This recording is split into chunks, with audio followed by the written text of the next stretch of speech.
Hello and welcome to the Friday Night Social with me and my dicks on Politics Social. I've just sent the link to everyone, so they might be along in a moment. But in the meantime, let's say hello to Aid Thompson. Booge! Who's that? I've heard that name before. The show with that. I got a super chat for starting the show by going Booge! Like I'm falling a cliff. But yeah, you'll do anything for money. I will. You know this. You spent a night out with me. You know I'll do anything for money. Big shout out to Ernie Burns in the chat. Also Pete's Music. We've got Joanna in there. We've got Sarah. We've got Pete's Music again. We've got Simon M. We've got Jane Lockwood. We've got Anne, Scott, Chrissy. We've got Aid Thompson, whoever that is. Hello, everyone. If you'd like to join our friends in the chat there, all you need to hit the big juicy subscribe button. Lovely. And wait for a minute and you'll be able to join in the bands. The bands. You went with us for our emergency broadcast last night, were you, Mike? I couldn't. I spent the evening reading the sort of rapid tweets between the pair of them, or the, completely unsocial media, wasn't it? You've got Elon talking to X and you've got Trump talking his to platform Truth. that he owns. And then they're co-sharing them as if it's like ridiculous. And then you guys were setting up for an emergency broadcast, and I thought, no, I don't think I've got the energy for that. So it's simmered down a bit today. It's not as mad as it was. And Musk has only tweeted one Musk thing just today. He just cut short, didn't he? Yeah, I think do you think lawyers got to him or something? I think the ketamine just ran out or somebody fell asleep. I don't know. Yeah. But there was breaking news in the last half hour that Kilmar Abrego Garcia is actually now back in the US of A, but where he's going to face federal charges for smuggling in gangsters over state lines or something mad. So he's they're going to want to try and get him in prison, aren't they? They're going to look like idiots, basically. Yeah, but, pretty much. You would hope that there's some very good Democratic lawyers out there that are not going to charge him to look after him. Yeah, indeed. And Trump's new travel ban, which came in this week. So it's about 17 countries that are affected by this. This is the country that next year is having the World Cup. And in 2028 is having the Olympics. You know, the Olympics where there's more competitors than there are countries. I mean, there's more teams competing from individual nation states than there are countries in the UN. Apparently 17 of them aren't going to be allowed to go. Well, he's going to do an exemption for athletes, but would you go and watch? Would you, if you were the family? How's he going to cope with the international refugee team? I mean, that's going to blow his mind, doesn't it? He's just not, is he? He's just not. It's horrific. And the thing is, the places that he's picked are places like Eritrea and Afghanistan, and they only issue about a dozen visas to these places. This is exactly like the way they go after trans people. They're such a minority. There's oh my God, there were 2 trans athletes. We have to stop them. And this is the same thing. It's oh my God, there was 2 people who were planning to come over from Sudan for the Olympics. We've got to stop them. And they can just not issue a visa. That's fine, or give a reason to not issue a visa. It's up to that's up to them. But to have a blanket ban on anyone from those countries, it's just, mate, land of the free. I don't know. I got to be honest, this week is how long have we been predicting that Musk and Trump can't live in the same room together? I mean, it's been a miracle it lasted that long. January, well, probably before January actually, but we have mentioned it before. If you go back and watch our shows, because my prediction was that Trump was going to leave everything on Doge, and then as soon as Elon Musk finished doing Doge, because there was a set amount of time, wasn't there, that he was allowed to be a government employee for free. And I thought that's it. He'll be used as a scapegoat. So everything that goes wrong with the Trump administration is all going to be blamed on Elon. And I think we're halfway there. I think that's it could easily be. But then I genuinely believe that Trump thought he was going to save $2 trillion off the budget so he could just give it to his mates as tax breaks. I don't know. It's almost impossible, isn't it? Because it's when you read the right-wing reactions to the spat, you just go, what planet are you guys living on exactly? Where they're playing 9D chess.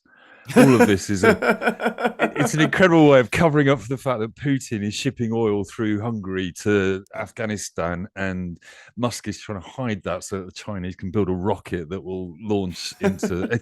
You just go, what the fuck are you guys talking about? They're a pair of children arguing. And I genuinely can't ever work out whether either of them have got an ounce of smart about them and are doing anything that benefits either of them.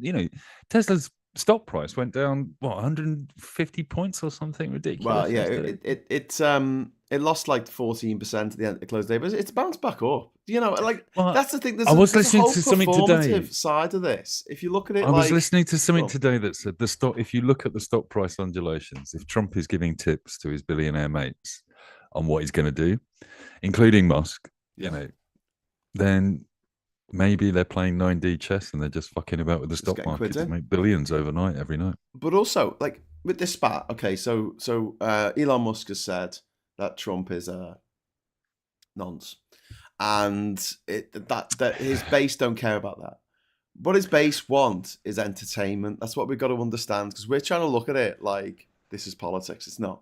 This is WWE mania. Yeah, that's exactly what it is. And these guys are, what do they call it? Bitch talking or something. Shit talking. Yeah. They're shit talking each other, and the crowd loves it.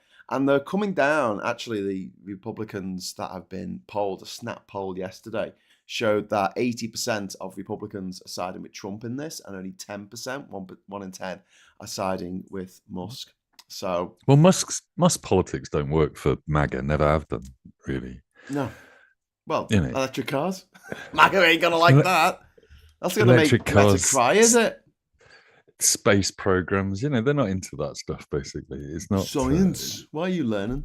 Why are you reading the book? And bringing Indian scientists over to work in your tech companies. That was the first sort of policy break, wasn't it? Really, where Musk is going, no, hang on, we like these visas for the smart Indian kids, basically, but they're okay. The thing that worries me is I think they're both useful idiots. I think Musk is the useful idiot for the tech bros. I don't think any of the tech bros like him in any way, shape, or form, but they tolerate him as their front man. And then Trump has been the useful idiot for, let's say, the GOP and the Republican Party, but let's also say just the billionaires that fund all of that, and maybe Vladimir Putin at the same time. But essentially, these two clowns are just fighting it out in the front while somebody's out the back counting all the money. Yes, that's exactly what's Trump happening. And his family have made $3 billion since January. Yeah, openly, like through the Trump coin, the Strump coin, through his crypto exchange, World Liberty Crypto, or something. And offering to have a meal with his top donors and all this kind of stuff. This is very against the law, but the Supreme Court have said that the king in America, the king of America, the absolute monarch of America, is above the law. Yeah. What can we do? Nothing. We just got to ride the wave, my friend. Ride the wave. I mean, I suppose the question is, if you accept that American politics is corrupt, there's plenty of stories about Democrats taking gold bars home and putting them under their bed. What was that guy in the governor or whatever it was in New York that was doing that? Yeah. Or congressman. So, the politics is corrupt in America anyway. If everybody just shrugs their shoulders and accepts that, at least Trump is transparently performative about this. Yeah, true. Here's my free plane. Yeah, my kids are making a load of money out of this. Hi, Scott. Here's our Scott. Hi. Hello, Scott. How you doing, mate? You all right? Good. I'm sorry. I'm a little bit later than normal, but I realized about 9 o'clock that I hadn't actually showered all day because I worked from home. Oh, that's okay. Yeah. So hey, welcome to the working from home club. Yeah, right. I was like, ew, I'm gross. Have you got trousers on? Have you got pants on? Scott, your mic's a bit low. Could you knock it up a little bit? I don't have any underwear on, but I am wearing. Well, just don't stand up. We'll be fine. Right. We won't get demonetized. I won't hit you.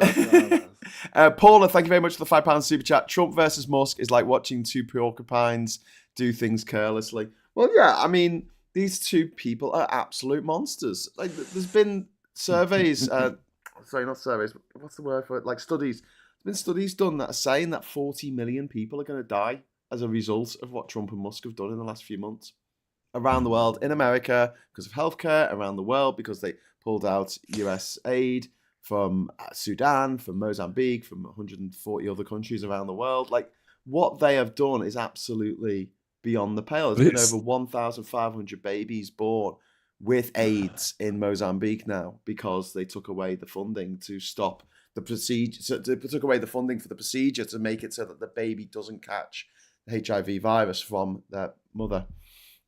The thing is, Graham, and this is, I mean, I feel really bad that this thought has even come to me, but we were talking about, Scott, we were just talking about the fact that Musk and Trump are effectively WWE wrestlers. They're bad mouthing each other in public because that's entertaining politics. Yeah. And the problem with the deaths you're describing there, they're horrific and they're awful, but they're invisible. They are just not going to be on the telly, and it's not like dropping a bomb on 40,000 kids, is it? And having the pictures, it's just slow and painful deaths around the world in unseen places, and it's never going to be measured in. Most Americans, forgive me, Scott, but they couldn't even they don't even think Africa's a continent. They think it's a country. It's true. So if you say Mozambique, they've no idea what's going on, basically. So it's, I think that's the disturbing thing. I think there's going to be a lot of deaths that nobody will care about in America because they won't see them. And, the Supreme Court today has restored Doja's access to sensitive social security data in America. Good. That's what happens when you have a 6-3 Supreme Court set by the king. The Supreme Court of jesters. Dickheads, monsters. And he's moaning about Amy Coney Barrett, Trump is. He's like, oh, she's not doing what I told her to do. I'll put her in place. She should be grateful. Talking about being grateful, it's Mikey Famine, who we're very grateful to have on the show. How you doing, mate? Howdy, partners. Hello. You're quite quiet as well. Maybe it's my ears. My ears full of... What it is Zoom likes to reset your volume to 10% every time you join. Oh, yeah. What a shitbag. Why would it do that? So I have to turn it up to halfway every time. Yeah. Mike. To stop people turning up in meetings and shouting at you, I suppose. I know you can't tell, Mike, but your picture is glitching every few seconds. I don't know if you can tell. It's not for me. Yeah.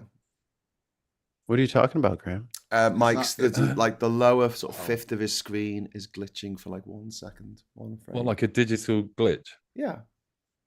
What are you talking about, Graham? I don't see anything. Might just be a camera. I said, glitching. It's not all the time. It just keeps doing it. I've had some serious problems.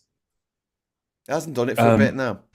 I was trying to gaslight Graham into thinking he was seeing things, and no one is on board. Dude, I was totally on board. No one listens to me here. You Conspiracy. Know that, right? What was Sorry, that, Scott? Did you say something?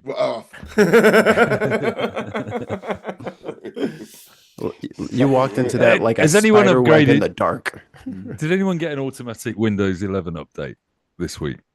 No, because I'm on a Mac. Yet. I'm on Windows 10. Oh, right. Okay. Well, Windows just decided to upgrade overnight and then decided that it didn't know what a Ethernet card was. Oh, for God's sake. And it said, do you want to diagnose this problem? You can go online to do that. And you go, okay, well, I can't do that because you're not allowing me any access to the internet. So I had to rig the internet up through my phone into a Wi-Fi dongle to try and get my PC to even find any drivers and then buy a new Ethernet card. This has been the last 2 days of my life, trying to make a far too old computer make its last gasps of breath. I was about to say, if I'm getting a glitchy picture, it's entirely because I've put a bad Ethernet card in or something. I am still running a 2012 iMac. And I don't know how it is coping. I mean, this corner here gets very hot after about an hour sitting on Zoom with you, though. But there's a lot of things this computer can't do, but it does the basic stuff. So it's really hard because I want to replace it, but I don't. Yeah, you have a stack with fans and lights. Yeah, Mikey. I'm gonna have to talk to you about what I need to replace mine with, Mikey. Oh, it's weird seeing myself there. I've got one of them. I've got one of them with the fancy lights inside it that glow and stuff. I want one of those.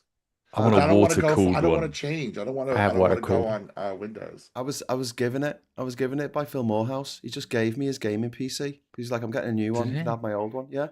I've got this huge Every time I turn it on, block Mike, under the table here. It's how I you get hear- to stream in 4K. you hear the Yeah, I or the hear- fans, and then you hear the The radiators.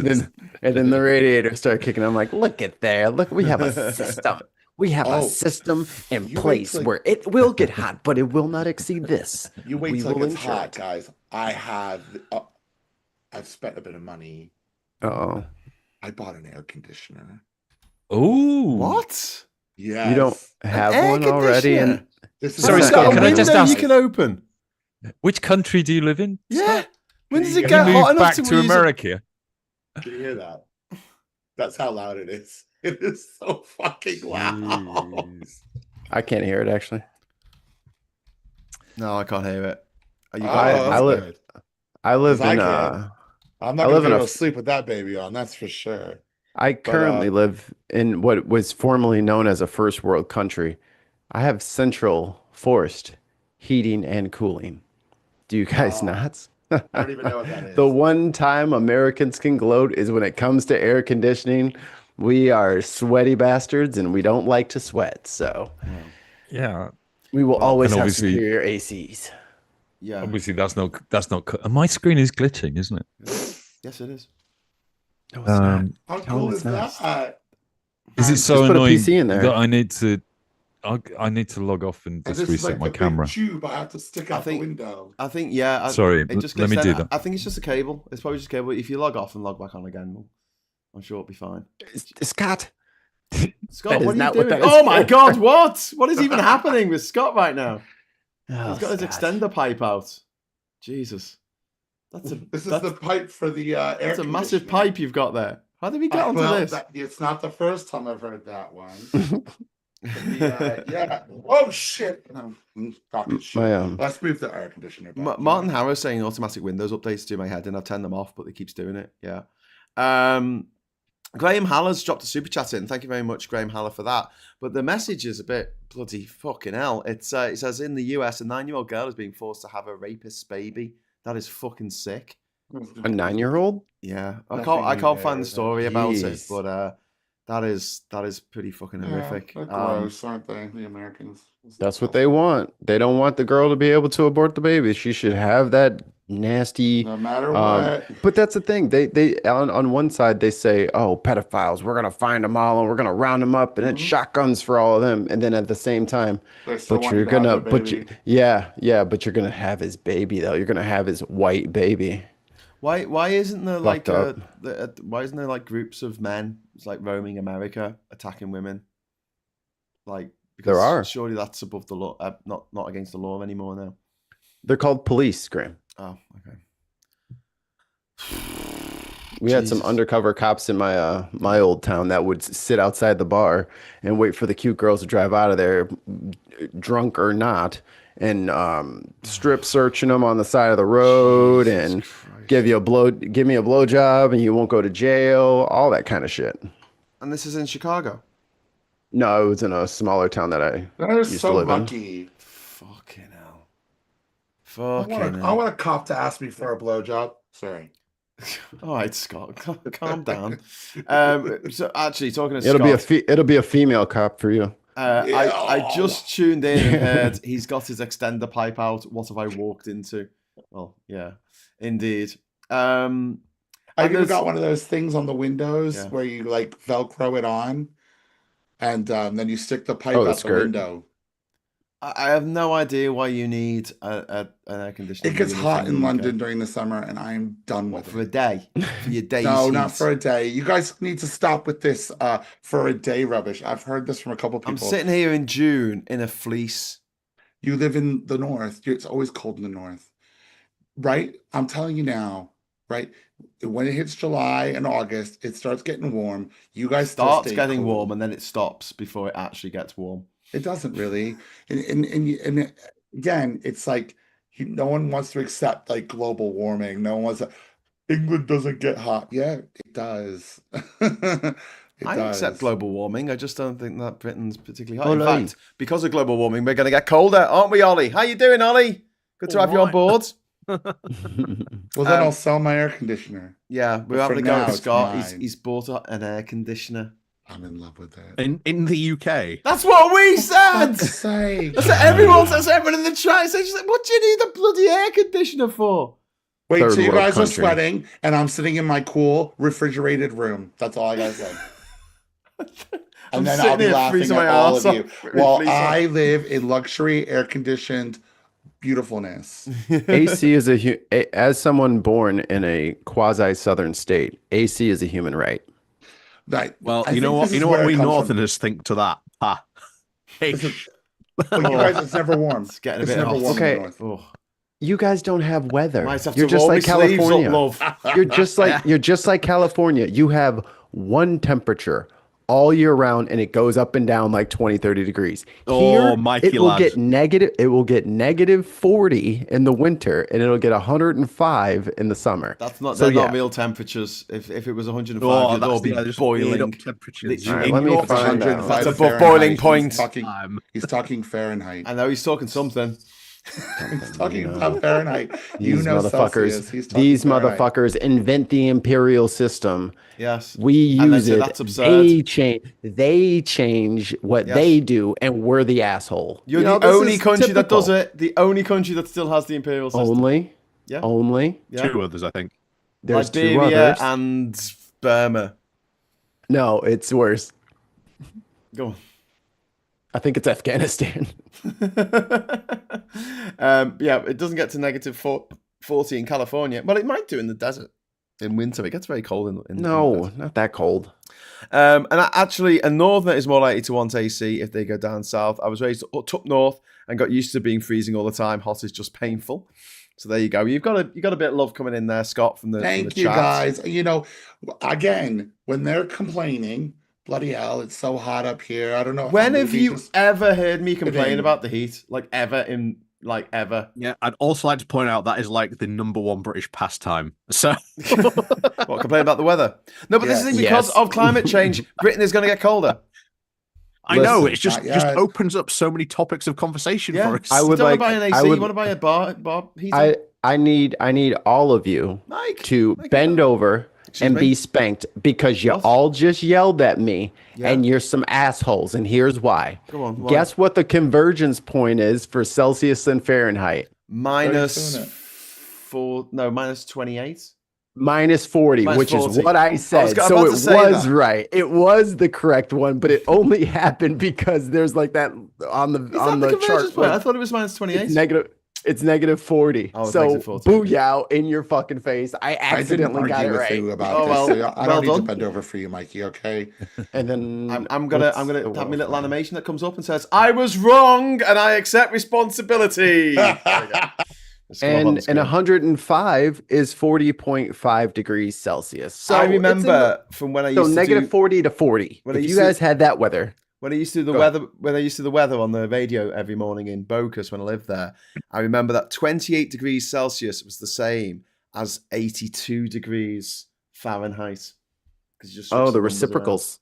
Yeah. Yeah, because I had to get both because there were so many Yanks there and they wouldn't understand Celsius. It's too complicated for them. It took me years. It's So too let me sensitive. ask you this, Mike and Ollie. What would you do at negative 40 to plus 40 temperatures in your home? Turn You get on an the AC and a heat, wouldn't you? Wouldn't you? I would Move. wonder why I was living in America. I'd all of a move. sudden. Oh, I just Where opened they- the window. I Yeah. just open window, let air in. Open window. I'd crack the window open 7/8 of an inch. Wait a minute. Americans Did he can just say an understand. inch? He did. He did. I'm about 7. How many microns is that? Yeah, but do you hit someone with a 2x4 or do you hit them with a 4.7 centimeter by 10 centimeter? Do you? Questionable obscenity is £5 super chat. Thank you so much. London is also getting hotter because of all the energy they use keeping cool. AC heats up the outside and underground trains heat up the ground. So there you go. So, You're I actually don't making care. it hotter. What American I coming care over about here, destroying this- our environment, cutting down our trees. This room. Anyway, It's y'all only cut down that what's it eating our called tree and foxes. had a whole thing about it. Jen Dead City says, as a Floridian, I am divesting y'all's rights to talk about warmth ever again. And she might have a point. She does. Really? She has gets the real hot in patent on Texas. being hot all the time. I think you'll find that Panama is a lot closer to the equator than Florida is. But it's got that Florida funk. It's got the Everglades. You know what I'm Yeah, saying? That's that extra humidity. Well, I live in Oh. Bocas del Toro. It's technically a rainforest. Talk to me about got, humidity. It's 100%. We have you got, over you 3 got meters swamps of over rain there? a year. You got swamps over there? I guess so. I don't know. Ollie I'd lives like in to advance Yorkshire. once again. This is why Yorkshire is the best place in the world. Because of all the Not swamps. only is it not too hot, it's not too cold. We have no poisonous animals or creatures of any kind. We have marshes, You got not best Not yet. swamps. We're fine. We're perfect. You have reform voters. Well, Those are do you have any vicious. swamps? Those are monsters. I was born in Got that big cardboard red box wall. in middle of swamp. David, We all Drury, can't be Shrek. Drury. David, thank you very much for joining the channel. If you want to be like David and join the channel, all you need to do is press the join button and become a member, and you get a little star. Not a star, you get a rose. You get a little rose after your name. Florida isn't just hot, it's humid, says Chris C. Yes. But that's what's been happening here. So in You London, want angry pagan. when it gets hot, it gets humid as well. Mm. And by the way, you know the rose, the politics social rose. That The was kiss from a designed- rose? That was designed by Scott Jones, who did the cover art for loads of bands, including the Arctic Monkeys. You know the famous picture of the guy with the cigarette on the front cover of No. the first He album. drew that. That was Scott took that picture in the Oh, he Corova did. in the Corova bar in Liverpool, which sadly isn't there anymore. But yeah, Who was the guy? a mate of Scott's. I don't know. It was a mate of the band's actually. It was a mate of Alex from the band. Oh, your You story? never existed, Scott.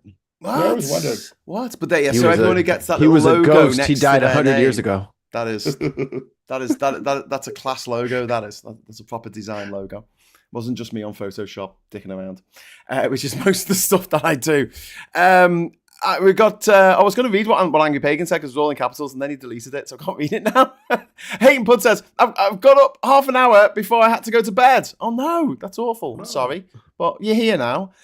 Chris C claims that Yorkshire is God's own country. I've got a Welsh nephew who says that about North Wales. I think that Yorkshire and North Wales need to have a fight over who is God's own country. Don't the Americans think that America is God's country as well? I Isn't think it? the Have you- Israelis think have- that Israel's have- God's country. well, isn't it? no, it's Have you it's seen God's it? county. we are the best county. God's county. So it's God a Yorkshireman. You get God's up to, own county. you get up to see God, and he sounds like Sean fucking Bean. I'm Is not. that- I'm. All right, I'm lad. not gonna lie. On occasion, Ollie, your head gets just right, and that thing gives you big old ears, and I cannot help but laugh a little bit. It's like because if you get like in on it, and this makes like cartoon. Prince Charles. Yeah. Prince Charles ears. It's true. It's true. I was like, why does he have ears on behind? Oh, it's a flower. Of course, it's What- a flower. Ollie, we have a question for you from One Angry Pagan. Which God? Yeah. Yeah. Good question. Is it one of the good ones? One of the bad ones? Well, One of the fun ones? we were in the Danelaw Yes. originally. This could be Yeah, local. mate. We were Odin, part then. of Mercia and Northumbria, Oh, bits my and God. pieces, bit of rivalry. Hang on, but We've you're got saw that some on of the Vikings. best cricket teams You're south of the Humbria. How could you be Northumbria? well, How does that's that how work? far extended. Oh, wow. So the north of the Humber extended all the way down south. Yeah, we're talking about the Kingdom of Northumbria. It's very confusing. Did God, great. did anyone see? Did anyone see that show Vikings? Yeah, I loved it. What? Yeah. How accurate was all that stuff? I feel like some like, of it. it I was feel like a not lot very. of like.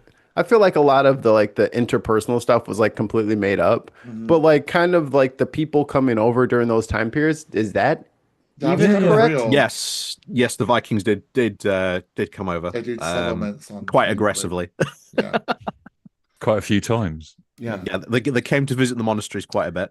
Yeah. Made Including- a lot of Second withdrawals. Audacious. Including arguably the Normans, who were actually Northmen. They were Vikings that lived in French France, Vikings, and yeah. they were the last Vikings to come and get us. Yeah, and they took over William the Conqueror, and they've been in charge ever since. Him and his mates, families have been running the country. Damn, y'all lost to the Vikings. That's crazy. Samuso, losing the Vikings, I can imagine. Samuso 86. Thank you very much for the super chat, my friend. I've got the game is someone says Klexic, and guess who left the EU? I don't know, but the currency is PLN. What's a PLN? Oh, that's a Polish? plan. No, that would be a zloty. That would be a Z, wouldn't it? Oh, PLN. It's a plan. Filipino. No idea. I'm quite intrigued Parsley, now. lemon pepper, nutmeg. Let's see what Google has to say about PLN. One Angry Pagan says the Vikings TV show sped up the timeline. Oh, it is Polish zloty. It is Polish zloty. I don't know why it's P. It should be. I should be listened to more. It should be PLZ, shouldn't it? Sorry, Scott. Did you say something? Yeah, right. Yeah, but it says N. It doesn't and then say when everyone Z. hears me, they go, "No, you're wrong." I wish somebody had said But I something thought that about was that earlier. It would have saved a lot of trouble. Remember my negative No, you're wrong. Shut up. Wow. Remember that when negative. when I do say something, it gets repeated 5 minutes later, like it was just said for the first time. Do you know what? What's funny is when I say something, it gets repeated like 5 minutes later, just like I said. Oh my god! It's so annoying. By the way, Graham, I think PLN is probably Polish zloty. I think. How is it zloty though? Zloty begins with a Z. It's just come to me. It begins with a Z. Why is it an N? I don't understand. Why was it given that code? Because there can't be another country that has PLZ. That's not a currency. It means please, Graham, and that would be confusing. And it's not like Won't you the text? Polish use a different. If you put PLZ currency, it comes up with. Do you mean PLN? There you go. 10 Polish zloty. Thank you very much, Samuso, for that. That's very kind of you. And Charles Stanhope has just dropped a tenner in. Thank you, Charles. As for Darren Crimes, oh god, what he wants to have a £200,000 Farage statue in Durham. Wanted as a reminder for all the dumb refuck voters of what they voted for. P.S. Ollie is right. Yorkshire is God's own country. I was born there. And obviously Charles Stanhope is God. So there you go, mate. It is God's own country. You were right all along. The important thing is that Ollie was right and Scott was wrong. Did you feel the kick down there, Scott? Did you feel that when he kicked you while you were down? I'm all right. Did you feel the kick? Okay. Don't worry, Scott. You need to come up north, and then you'll always be right. I've been up north before. And it's up north. Scott, are you came rushing back down again? Are you thinking of going to Colchester? Are you going to Colchester for Skunk and Nancy and the Smashing Pumpkins? It is a big, huge, massive possibility. Yes, I've been meaning to get a ticket. So yeah. Okay, well, if you go, I might go. Because it's going to be Tan and Hannah. So yeah. You can find the park bench to sleep on, can't we? Well, no, I think we can all crash at Tan's. Can we? Can we though? I think so. We're just inviting ourselves around on national TV. Hello. Maybe Tan will have something to say about it. Me and Graham are sharing a bed. Greg, $5. Thank you so much. No, Graham, they said this panel was full of God's own and just left it. Yeah, it's about right. That's about right. But Skunk and Nancy. Actually, funnily enough, my new Skunk and Nancy album, which you can see in the background, arrived today. I'm very excited. Ooh, that is very exciting. There. Yes, it's all right. So I need to have a business card. Say Graham Hughes, God's special little. See you next Tuesday. What do you reckon? Yeah, definitely. That's going to be good on a business card. There you go. So I heard today that Trump is going to give away his Tesla. Because he loves Tesla. Tesla. No, you won't give it away. You won't give it away. Give it away now. He'll sell it. He'll sell it to some little. But now he's going to give it away. Crypto nepo baby. He's going to buy it for $19 million because he wants to be clever. Time out. Y'all think he paid for it? He didn't. No, but I was going to say, did the White House buy it? I'm sure they did. It was never purchased. No money was lost. It's just been parked over there, and now he's gonna tell them not to park it over there. He doesn't buy it. They're do a sweepstakes. That's very American. I will give you one Trump coin if you can guess. Yeah, if you can guess how many MAGA hats are in this stack of hats. you can win. Buy a Tesla. lottery ticket, and you can win this Tesla. Yeah. It's America Red. And each ticket will cost $5. We've had an explanation of why it's N rather than Z for Polish zlotys, because it's the new zloty. So when I first went to Poland in 1990, like it was the exchange rate was something like £1 to every, I don't know, it was something like 10,000. It was like 10,000 zloty. So you could be a zloty millionaire with like 100 quid or something. It was kind of crazy. You had to like be very careful when paying for taxis and things, because if you didn't count the number of noughts on the banknotes, you could. You mean zeros? Yeah. You could end up. You could end up giving someone a 50 quid tip instead of a £5. Well, sorry, Mikey. What was that? You don't say nought in America. You never use that. They do. He's being pedantic. No, What are you talking about? It's a zero. Scott And and the letter Graham, Z. can I just point out that Joanna is offering you 2 sofas in Colchester if you need them? Oh, thanks, Susanna. There you go. In a sandwich? Joanna together. Hammond. Scott just wants one. Yeah, Joanna, Both of us. Scott's to be Scott's like, asking keep the if he could just get rid of I one want of the I want sofas. a spoon. I want a spoon with Graham. Take one of those sofas up your ass, yeah? I just need want the a one. spoon. I'll be the little spoon. I want a grand cuddle. Susanna's going to be like, what the fuck? What am I doing inviting these guys? Joanna, I'm going to get this right. It's Joanna Hammond offering Joanna. you. Thank you, Joanna. That's very That's kind really of sweet. you. Thank you. He's going Charles, to get Graham crackered. Graham crackers. Charles That's Stano. y'all's word. I don't say that. £5 super chat. Oh my God. Was that thing parked in the White House a car? I thought it was a skip. Very good, Charles. Thank you very much. And also, Greg has put £5 in there. PLN came after we got new denomination in 1995. Before it was PLZ. N in the end stands for new, as in new Polish zloty. So there you go. We have Is the word between us and our audience, we've solved the mystery. Sorry, Mike. So is the word new in Polish spelt with an N? Yes, it's NU. Is it? I don't know. I have no NU. clue. Okay. So well, you sounded I have authoritative. I have a dissenter in the bin chat that is very likely going to get banned for life for agreeing with the Brits. Not and Zed are objectively more fun. They've got us on that one. Do you want to get deported? What is this? That's how you get deported. Right how dare you agree with them that their silly words are better than our boring, plain words? Supposed to have my back. Yeah, the word for in Polish for new is nowe. Nowe. Everyone's volunteering to get deported. No, you assholes are stuck here. Actually, no one's getting deported. Me, I'll go. Everyone's like, get me out of here. Did you see Steve Bannon asking for Musk to be deported? Hysterical. That's what happened after we went off the air. Oh, 1 and 2. That would be so beautiful. And then he gets taken to South Africa, and then he's deported, and everyone in South Africa fucking hates him, and he's forced to work on a farm owned by a black person. Fucking, that's it. Shoveling shit. Shoveling shit for this. It's like, 10 years later, a documentary maker finds him, and he's finds there, him and he's brother. literally shoveling shit, and that's his job. And he just spends his Remember whole when I time had the crying chainsaw? and looking all sketchy because he's I all used to on build Chainsaw rockets, here you too. know. I used to build rockets. I used to build rockets in the sky, man. And they all fucking blew up. Shut up and I used to shovel give your shit. people.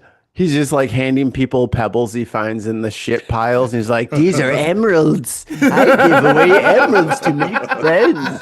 Have emeralds." Everyone says, Corn don't and make people's eye shit. contact with the Musk, with the Musk fella. The I Musk. got his dad on LBC. Look at the Musk. earlier. I was gonna say, Who had nothing. Scott, Nothing to say. his dad, who is a paedophile, his dad who groomed his own stepchild, his stepdaughter, from the age of 3, and then got with her when she was 18. That's He's why I had like 2 Trump. children with her.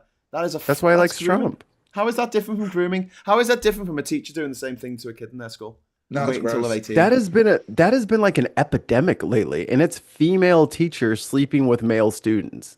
And I'm like, why is this like the 15th case this school year that we've heard of teachers sleep?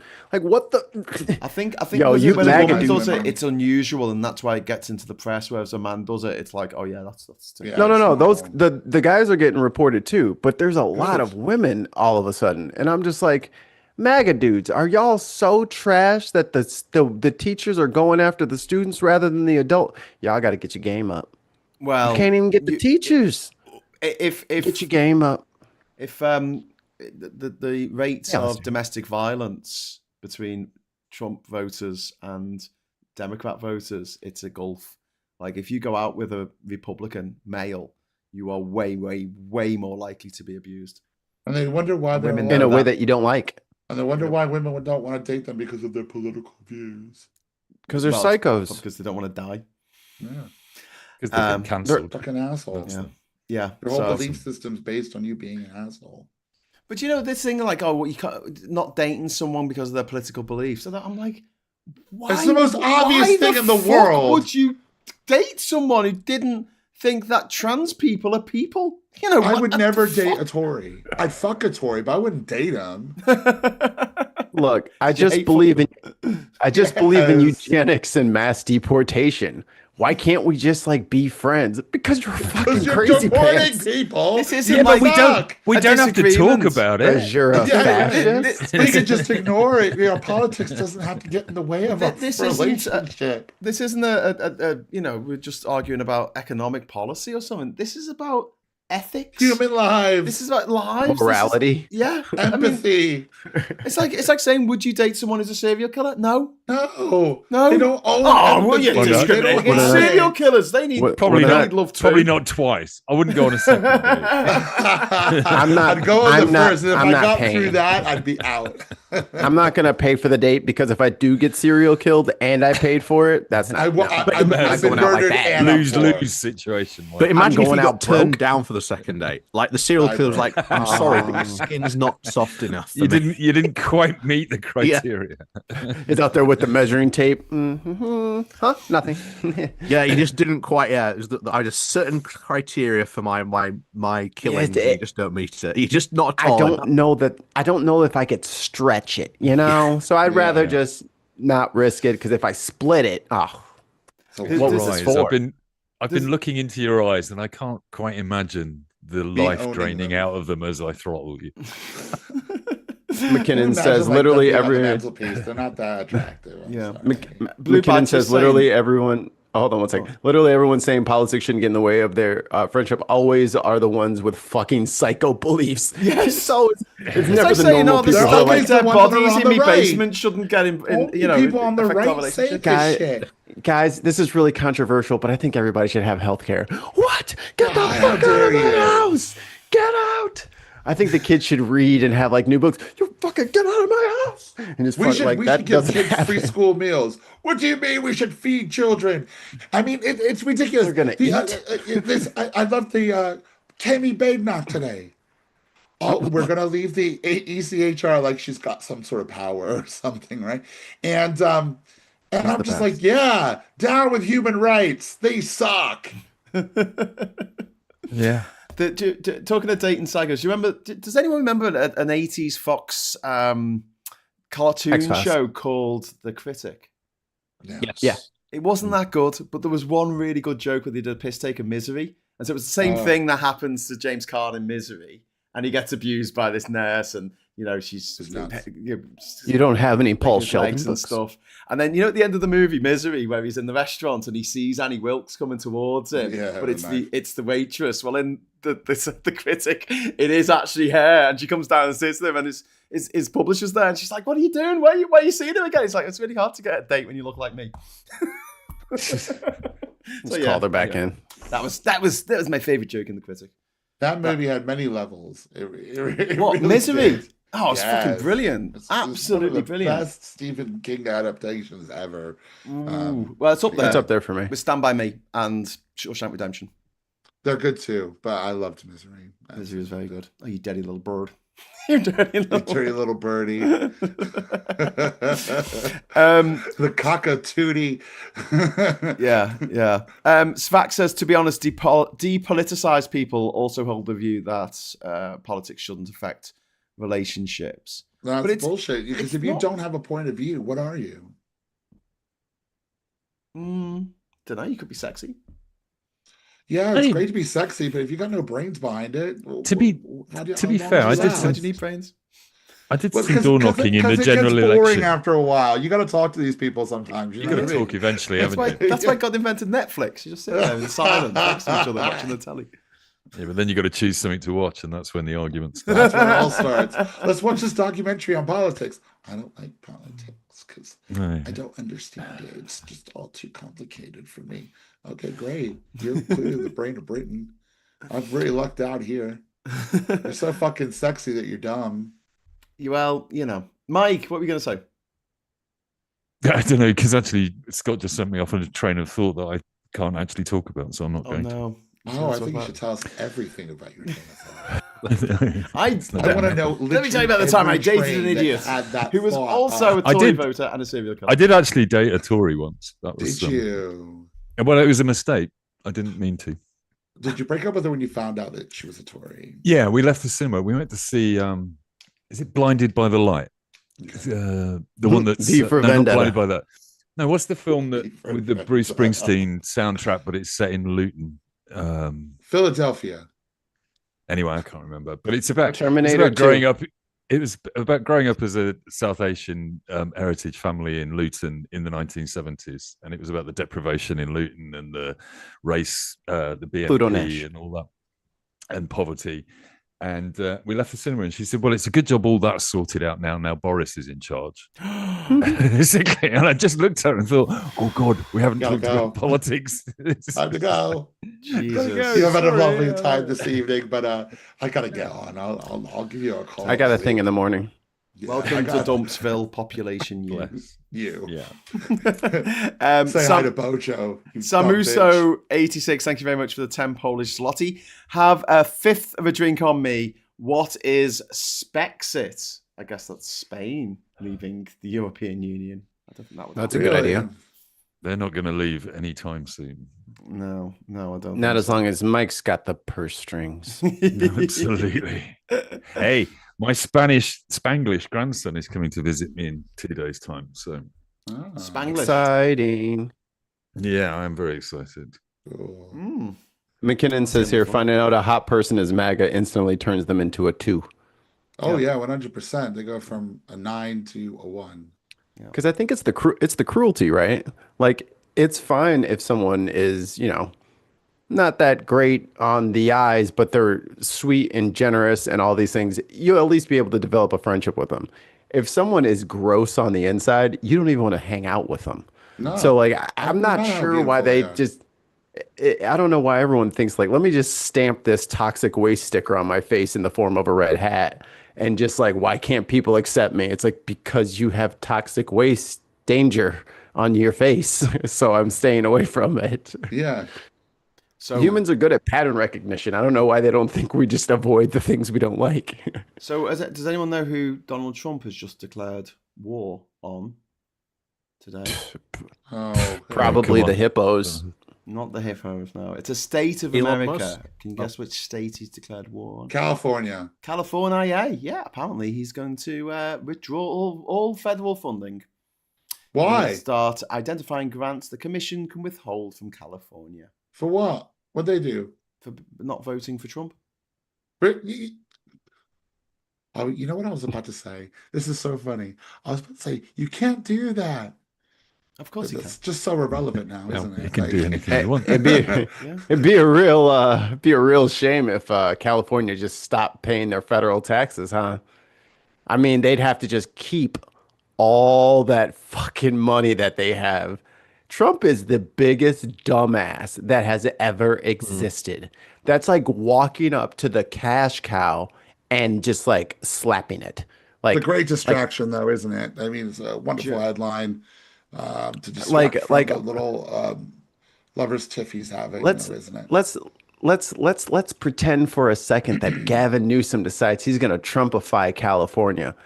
He'll be out of that motherfucker with so much more cash than Trump has ever dreamed of seeing. California is where the money is. That's where the ports are. That's where the tourists go. That's where Hollywood is. That is where the money is. Yeah, all the tech all Silicon Valley is over there. Okay, don't give them anything else. They'll just say, okay, since we're not getting anything from the federal government, this triggers this law, and now we get to just keep all of our money. Yeah. Everybody who wants a house. You know what I mean? Who wants a house on us? Because they make a lot. That's a fourth or fifth largest economy on Earth. Yep. And that's why they should join Mexico. Oh, dude, that would be lit. Mexicali? Mexico should take over New Mexico, Nevada, California. Take Oregon as well, just for shit and giggles. Arizona. Yeah. Yeah, Arizona. Yeah. Just undo the Texas. American-Mexican War. Yeah, take it all back. It was all Mexican. Using the same logic as Vladimir Putin, in fact. This used to be ours for a few years back in the day. So now it's going to be ours because there's Spanish speakers there. We need to go in and protect the Spanish speakers from the Nazis. Ooh. What if California, Oregon, Washington made a new country that's like a North American bridge something or other? You know what I mean? Because Mexico and Canada are still friends. Yeah. And they would like to be friends with all of them and all their money. Think of the trade on the Pacific states or something of the West. Isn't this the Man in the High Castle format? They could call it Wa-Orca. Didn't go out to the Rockies. They could call it Wa-Orca. Wa-Orca. That's terrible. Yeah. That's W-A-O-R-C-A. Wa-Orca. Yeah. That's a great name for a country. Give it a number. Wa-Orca. Just give it another tumble. Yeah. Maybe let's just bounce Sounds that like one around the tumble drawer a few times. It's like a weird disease you got one time swimming in a river. Mate, this is why no one ever put up a trophy or whatever. Oh, mate, this scar right here, it's Wa-Orca. Oh, it's terrible. You don't want nothing like that. It sounds festering. Oh, now you got my attention. Okay, that's instantly. I remember it. How are you spelling that? Sorry. C-A-W-A-O-R. Kawa! Okay. Oh my God. Okay. Apparently, it's called the Cascadia movement. It's already a thing. Cascadia is a beautiful name for a country. That's like something from a mythical land with princesses. And they have unicorns and magic ponies. They have the redwoods and the sequoias out there. It's a magical place. Yeah. Cascadia. I want to live there. That sounds Scott wonderful. Scott, are you intently listening? Yeah. No, he's listening to Skunk and Nancy. Screen had frozen for a moment. Skunk and Nancy. You didn't move for about 30 seconds. I was looking through Elon Musk's Twitter feed. Did anyone listen to the new Pulp album today? New Pulp album came out today? I listened to a song. More? No. Spike Island was all right. Describe the songs. So Spike Island is about the Stone Roses gig in 1990 on Spike Island in the Mersey. Where the sound system was shit and it was a big disaster, but it's always remembered by people who claim to be at Spike Island. The rest of the island, I enjoyed it. Everyone was there. I was also there. Wife. I was off my head though. I don't remember a thing. But yeah, it's all right. It's all right.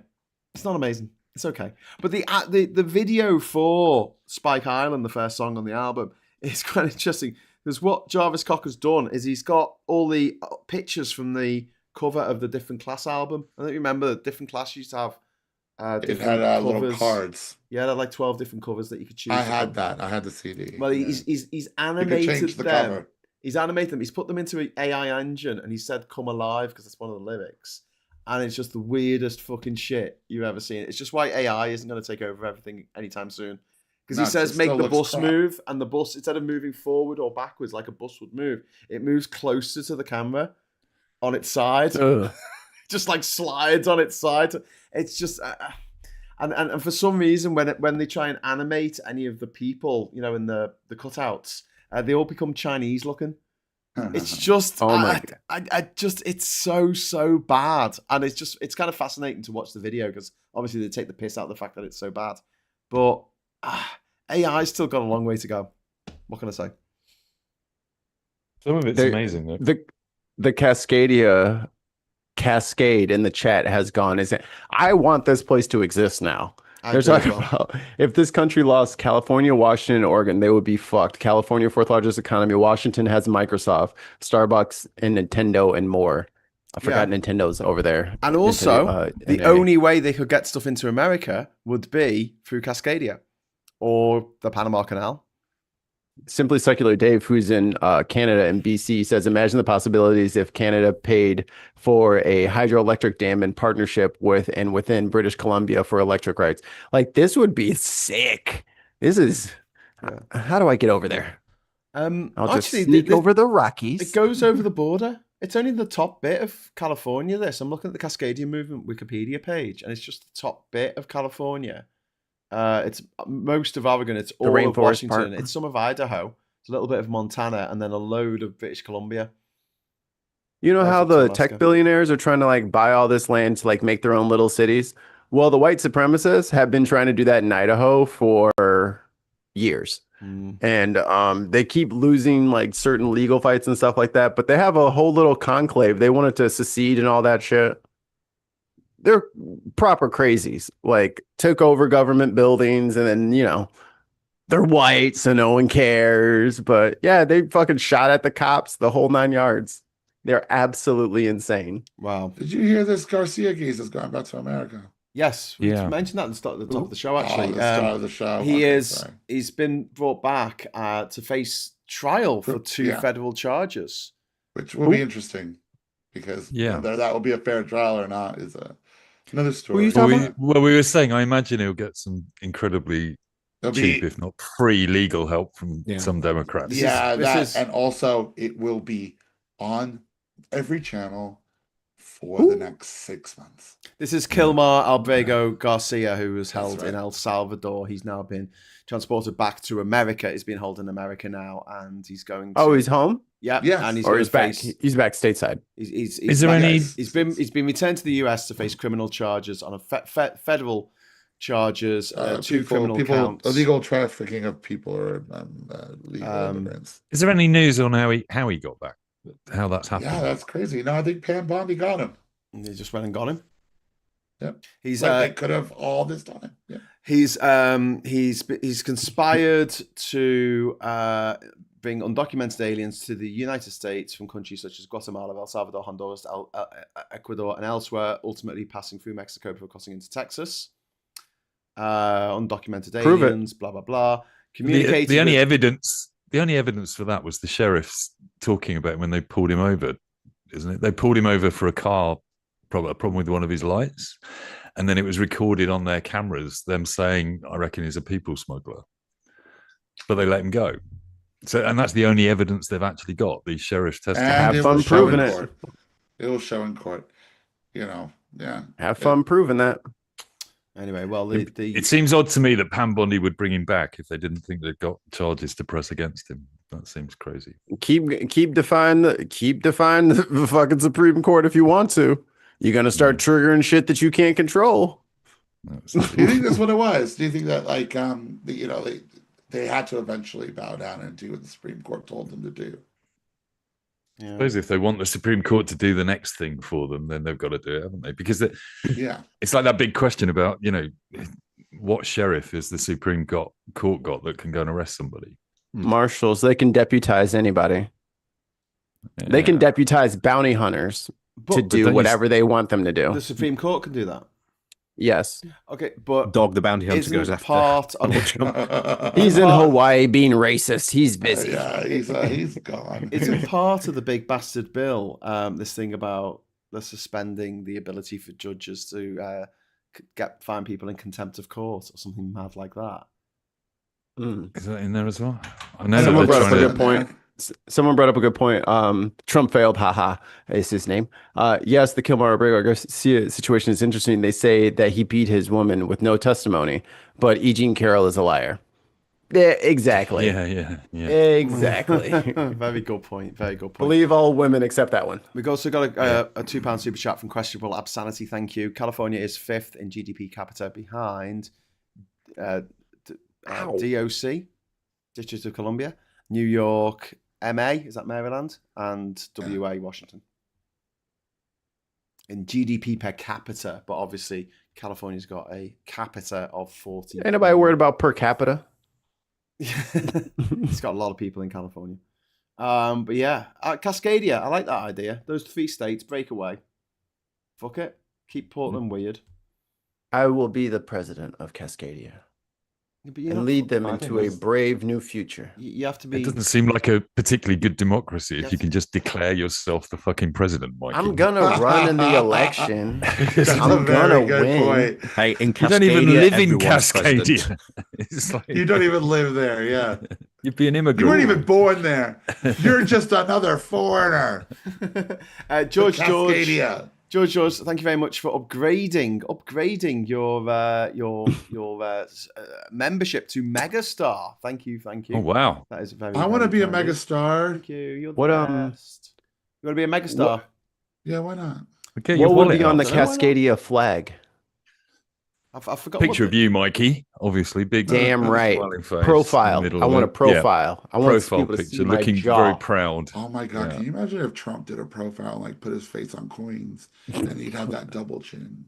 Yeah, would do he that. wants to be on Mount Rushmore. That's not gonna happen. There's a campaign to get him on He's Mount Rushmore. already on Mount Rushmore. The rounded backside of the mountain, that's him. That's your face. That's your face, sir. That is what you look like. I can't believe they did that to that beautiful us. cliff. They just decided to make it look shit. Oh, Samusu86, thank you, he has joined the chat as well. Sorry, joined the channel as well. Scott, That's you're very being nice. summoned in my chat. Oh Welcome, yeah. welcome. You are awesome. Welcome, What was I welcome. saying? So Sorry, look at my chat. quick, look at Mikey's chat. I'm gonna vanish on for the a page. moment and try Okay. and find a headphone I've just dropped. Okay. Okay. All right, Mike. How do What I should look be at on the your chat? Cascade? What should be on the Cascadia flag? I think it should be 2 redwoods with a waterfall. Oh, 2 redwoods and a bear. Gotta have a bear in there. Bear in a barrel going over the waterfall. Yeah. Do you know that Like clip? Niagara Falls. Do you know that clip that you see, the GIF where it zooms in on the guy and he just kind of nods? You know that clip, the GIF? Yeah, that. That- You just want that. I just want that guy. That's the flag. Just doing this. yeah, maybe like it's on one side he's got his head like this, and then the other side he's got his head a little tiny bit down. To like And go- only in California do we have digital flags. yes, In Cascadia. in Cascadia, digital flags that nod and just go. Yep. Bear. Yeah. What show was that Chicago, from? Does anyone know? Is it The Man from Foggy Winters or something? I don't know. Samusu, anyway, thank you very much for joining the channel. If you want to join the channel, press the join button and you can become a member and get rose after your name. Sorry, Ollie, what were you saying? Yes, I've got to go. I'm doing something no. incredibly nerdy tomorrow. Yay. Ooh. Doing a dungeon crawl with this. Best A left dungeon buried. crawl. What's a dungeon Nice. crawl? It's basically, well, it's D&D with a different system. Oh, okay, I thought you were actually going to go out around, like, I don't know, York or somewhere that had dungeons and you were going to drink in Start all digging up the graves. dungeons, dig up the Go- graves. Well, go outside and meet up with other humans. He's not doing that. He's doing a dungeon crawl. Look, You I'm just going to hear be all this- inside tomorrow rolling dice. You just hear all this chain mail. It's like, Ollie, wait, you're not actually. Ollie, no. He just got clink, puts his helmet on. No, Ollie, Hey, I've got put to the go. I've got to go, axe guys. down. I'm sorry. Is that poison? Put that down. Is there a... Why is he setting fire to the orphanage? Do you know what would be Free really cool, loot, baby. actually? So if are the Navajo over in California, are they more down in New Mexico? The Navajo people, What? the Navajo, I didn't hear the question. Native Americans, the Navajo. Yes. Whereabouts are they? Are they in California? No, Which They tribes are- were in California? a lot. I was reading a super chat. Sorry, £5 super chat from K. Freightliner Cascadia is a type of semi truck. I'm sitting in one right now. McKinnon says yes, New Mexico. Oh, Tom okay. McKinnon, I love him. That's who was in the I'm- chat. He said you're a superstar to me, Scott. Oh my God, I'll be whatever the hell he wants me to be. That's what I'm saying. He's talking to you in the chat, but I you love didn't see it. him. So there's flags. So, Graham, for- the answer is the Miwok, the Moao. I'm going to pronounce every single one of these wrong. The Yurok, the Karok, the Chamise people, the Kato, What the are we even Hoopla. talking about now? Because I've been looking on. These chat. are Native American tribes of groups in California. Canada. Oh, right. Yeah, California. there's loads. Yeah. The Talawawi, the Halami. There's a lot. There's 32. Wow. Mhm. Yeah. Well, I think we should find some Huge- of their huge state. flags because some of these different groups have their People, own people flags, underestimate how big that state is. and make that the flag because that'll annoy Trump, won't it? Yeah. The Wapo, they sound the most interesting. Yeah. Yeah. Northern Californian traditional Napa Valley. I'm just gonna get they have a flag with a picture of Mikey on it, apparently. Ooh, Mikey nodding of approval. Yeah. It's me, and I'm doing the wink, and then it's got a little shiny from my dink on the ding. Ding. Like I would want to live in a ding. country with a flag like that. It'd be chill. Yeah. We are not going to bother you. That sounds like work, and we don't do that here. we don't work to bother people. If it happens on accident, sure. That'd be so cool though to have a flag that was like digital. It's going to be possible. If any state could make it, it would be California, wouldn't it? I would have thought. Everything is online now. So you can make it as a GIF. You can make it as a GIF. So it would actually animate. Digital fabric. It must exist. It must exist. There's digital paper, isn't there? So there must be digital fabric. Yeah. All right. McKinnon has more. Cascadia would include the Tlingit and Haida people, which is my family. We're of the Raven Moiety. Oh, wow. Oh, cool. That would be very cool. Cool, McKinnon. You're look, I'm learning all kinds of stuff. And then he immediately says a flag of avocado toast. And then he immediately reminds me that all of us are human. I love that idea. So has anyone got any mad stories from the week that they want to pick up on, apart from the whole Trump Musk? Did you know about Big Sugar? No, tell me about Big Sugar. No, tell us. Big Sugar is trying to ruin the Everglades. So the Everglades is like this huge swamp in Florida, and they early in the turn of the century decided it would be a good idea to drain it and then try to develop on there, but it doesn't work because the ground is all mush, and also it's horrible to the environment, and it's just not bad. So what they did is they made some other lakes that will filter the water and then put that into the Everglades to restore it. Big Sugar is asking to put a strip mine, oh, for God's sake, straight down 1,000 meters away from the retention pond, which is filtering the water to put into the Everglades.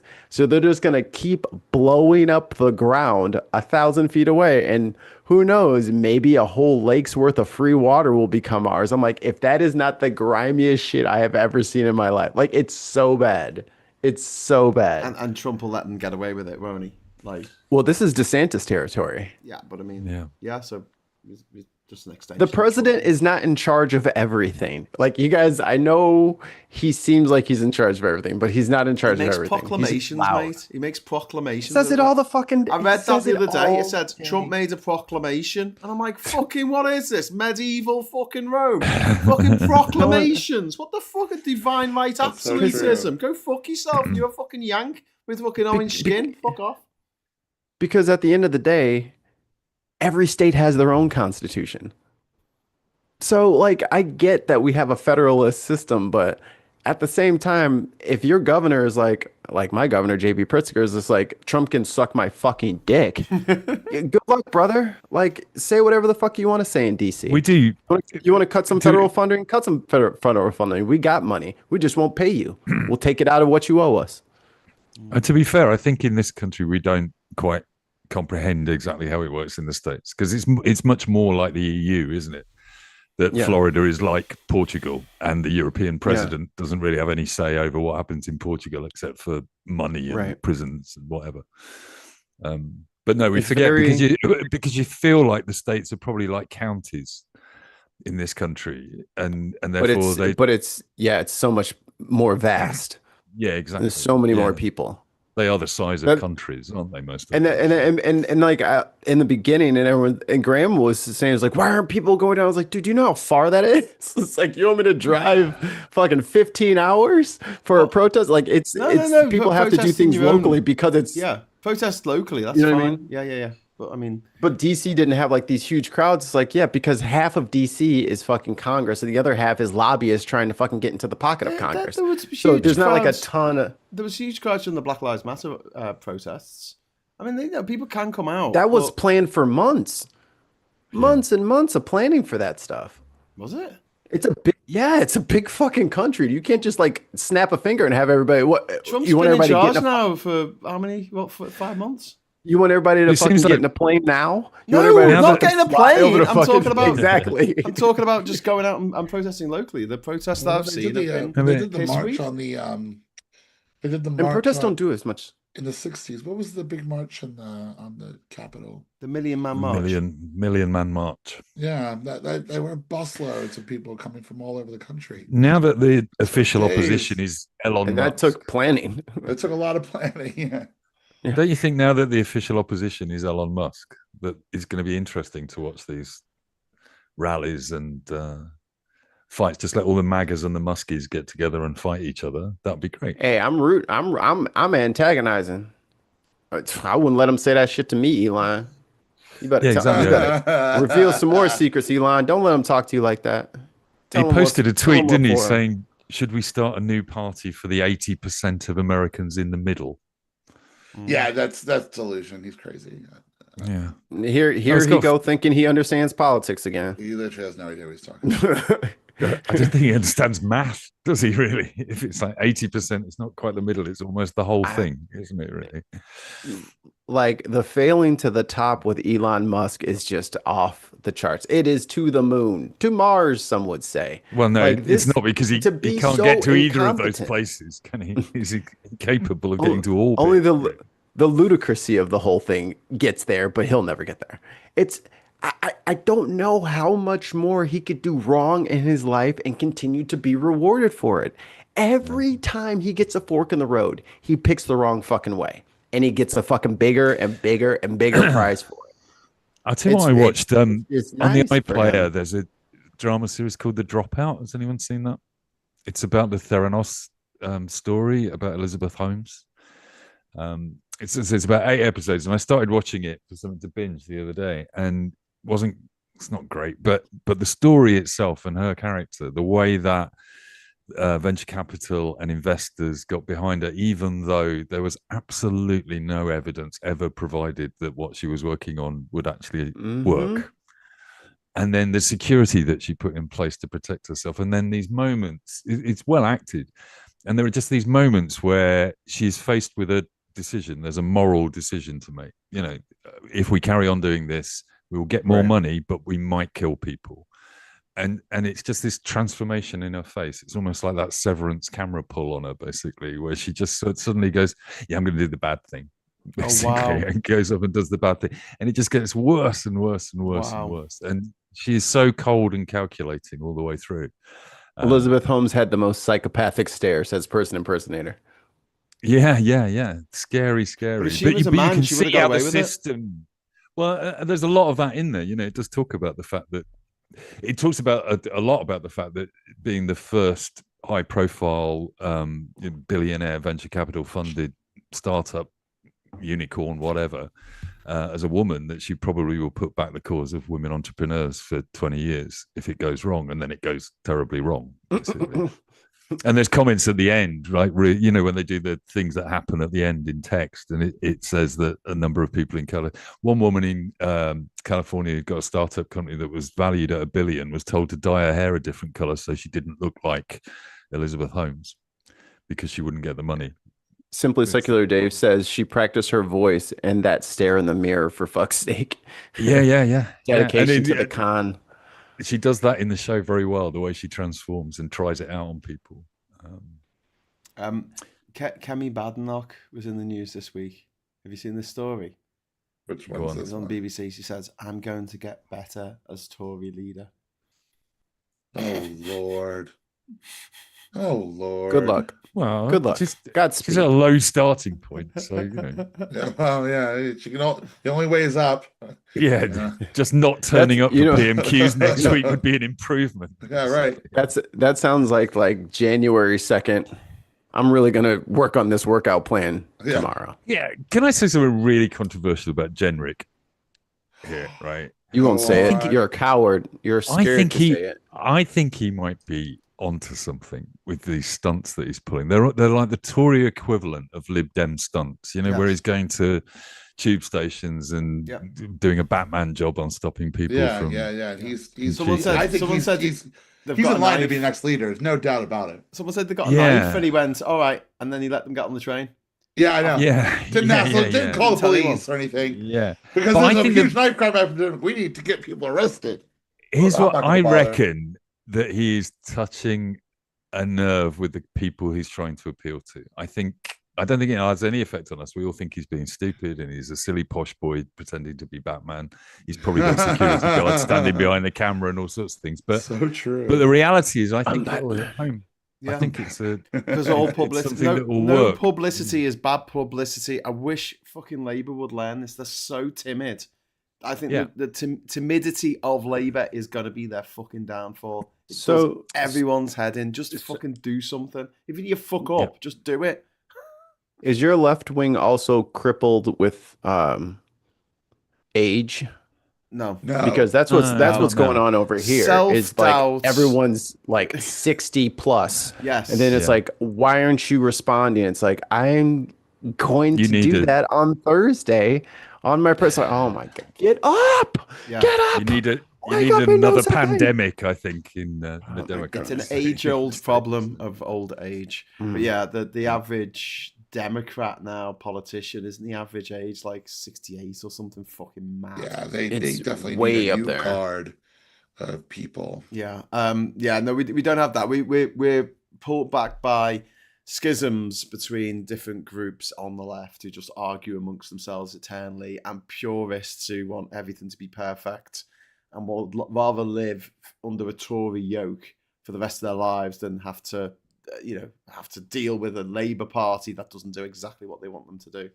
And even within groups like Extinction Rebellion, people go, no, we should be doing it this way, and they break off and they become Just Stop Oil, and then just like the most frustrating thing about the left is it is like herding cats, and I just wish we were a little bit more open. And I'm not fucking innocent of this myself. I wish we were just a bit more open of other ways of doing things on our side.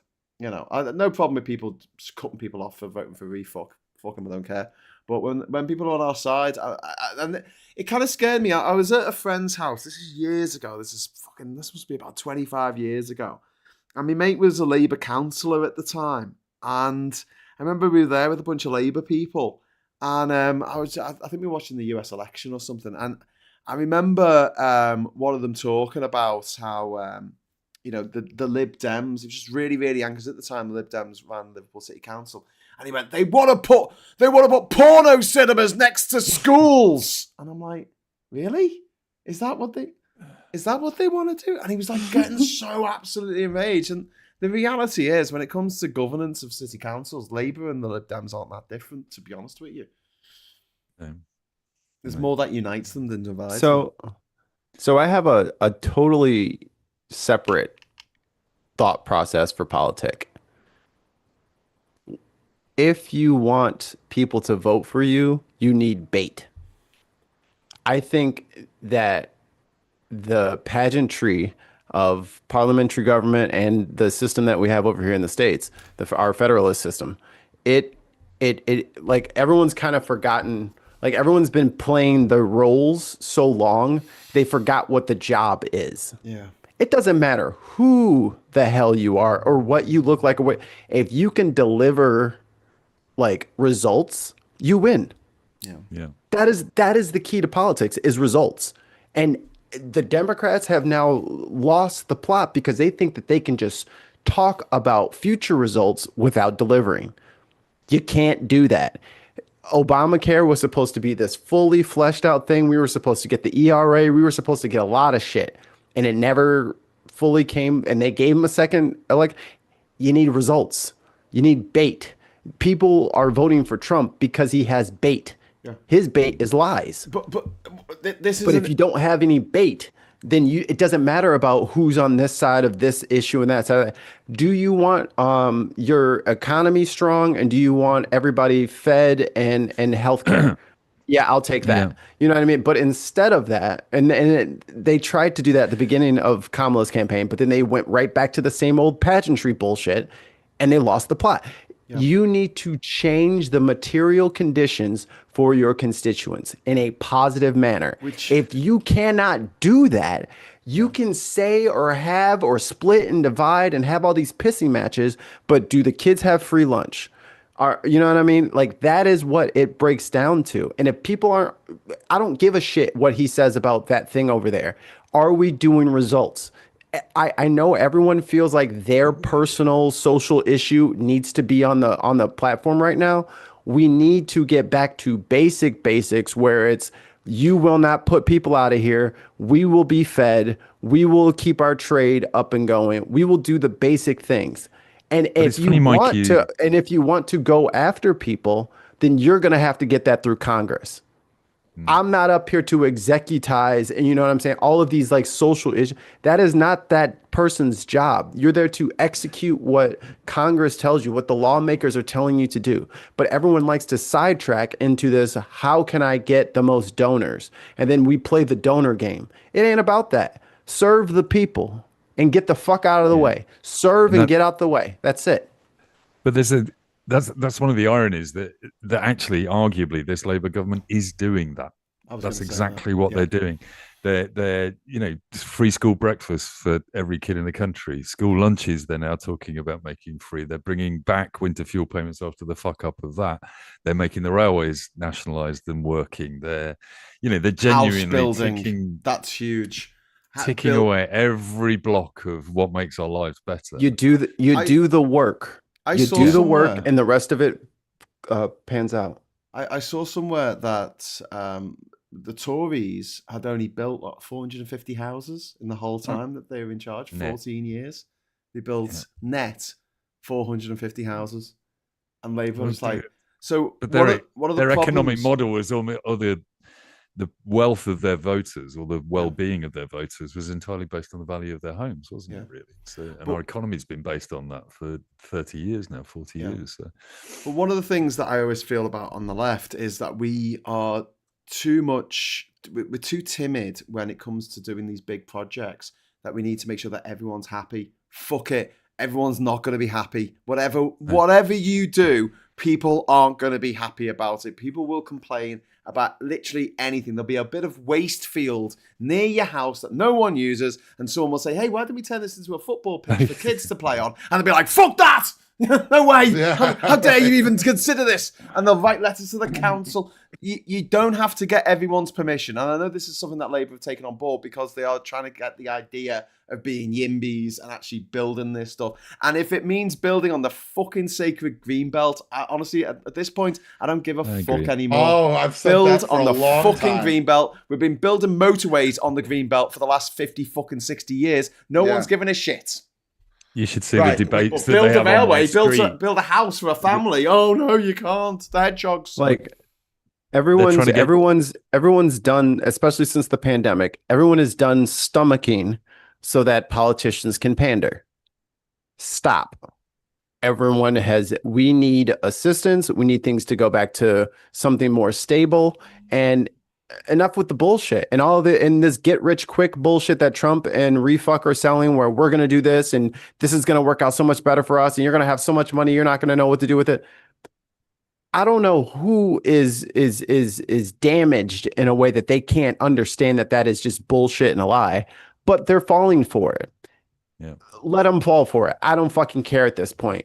But for everyone else, it's like if there's kids having a food fight or whatever, I don't care about them having a food fight.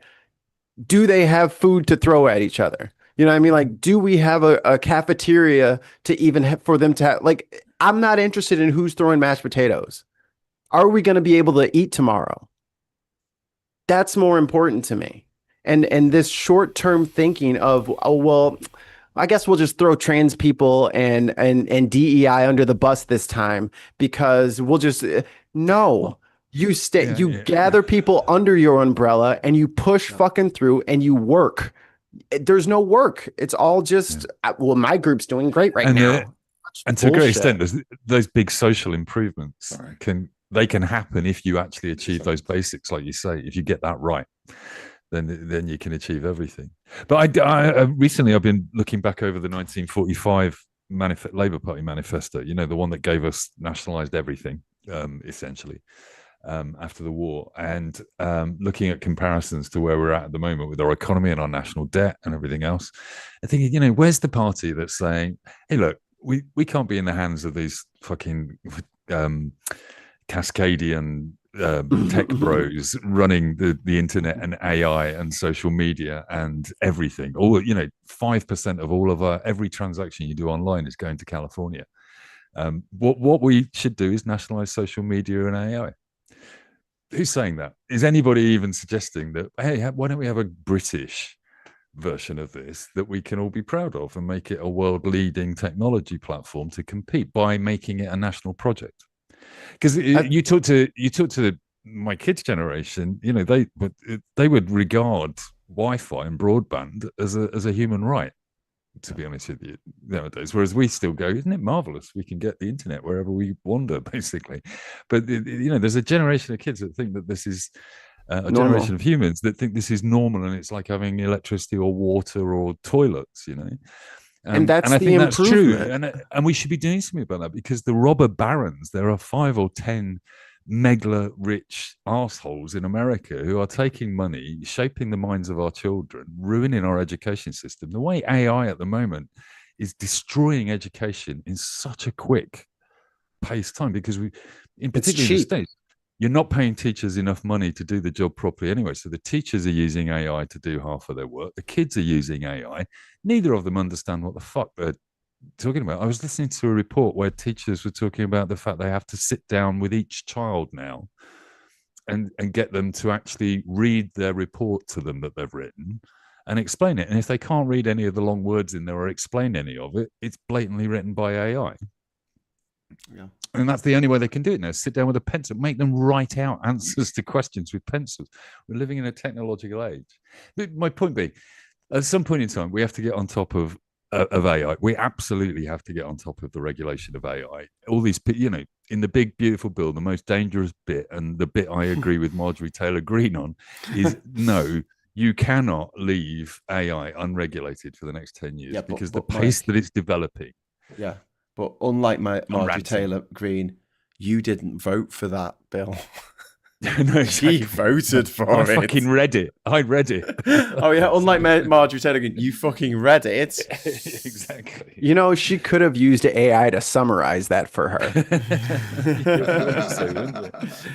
Since she didn't bother reading it.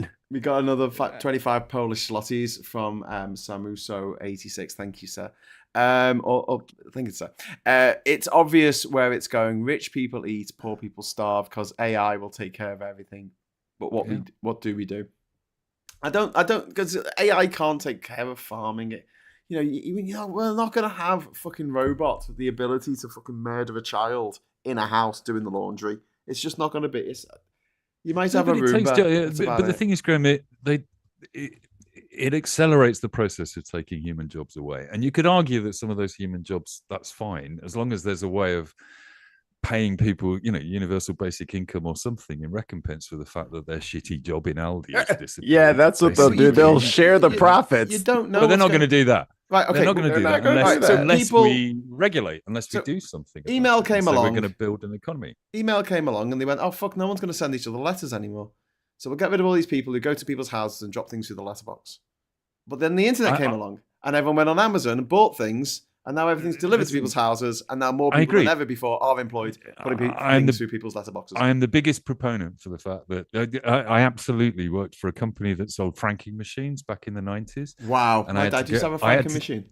Right, I had to go to a place. It was called a company called Pitney Bowes. They made dictaphones. Why didn't they call it Franking Goes to Hollywood? They missed out on that. I had to go to a place in Falmouth, a post office research and development centre, right, for a conference that I went to. And this place was called Post Office 2000. This tells you how long ago it was. It was actually in the late 80s I was doing this. And I stood there, I think it was about 1989. And I stood there, looked at this sign, Post Office 2000. I said, you guys are not very ambitious, are you really? That's 10 years' time, you know? Yeah. And what they were talking about was the idea that you would stop sending letters. Instead, you would write a letter, take it to the post office. They would fax it to a post office near the people that were to receive your letter, and then it would be delivered by a postman at the other end. Yeah. genuinely, we spent a whole day discussing this massive new technology, and I sat there and went, anyone tried this email thing? Basically, and they're all going, what? Tell me more. I mean, I'm showing them email and in this post office 2000 place. So they were totally getting the prediction of where technology was going to go wrong. And as it turns out, the people knocking on your door bit with a parcel in their hands, that's the bit we all need because of the internet. But they weren't predicting that in the 1980s. No. And the argument with AI is the same as I went through with social media when I worked for the TV industry in the lobbying side of that, is that, you know, the industry is saying, well, we don't know what impact it's going to have on the economy. In the same way, we don't know that AI might not make all the movies in the future and Hollywood will disappear. We have no idea unless if you start regulating us, we'll never know. Yeah. Because we won't be able to try these things. Chris, he says they also said computers will reduce paperwork. They actually increase the amount of paperwork.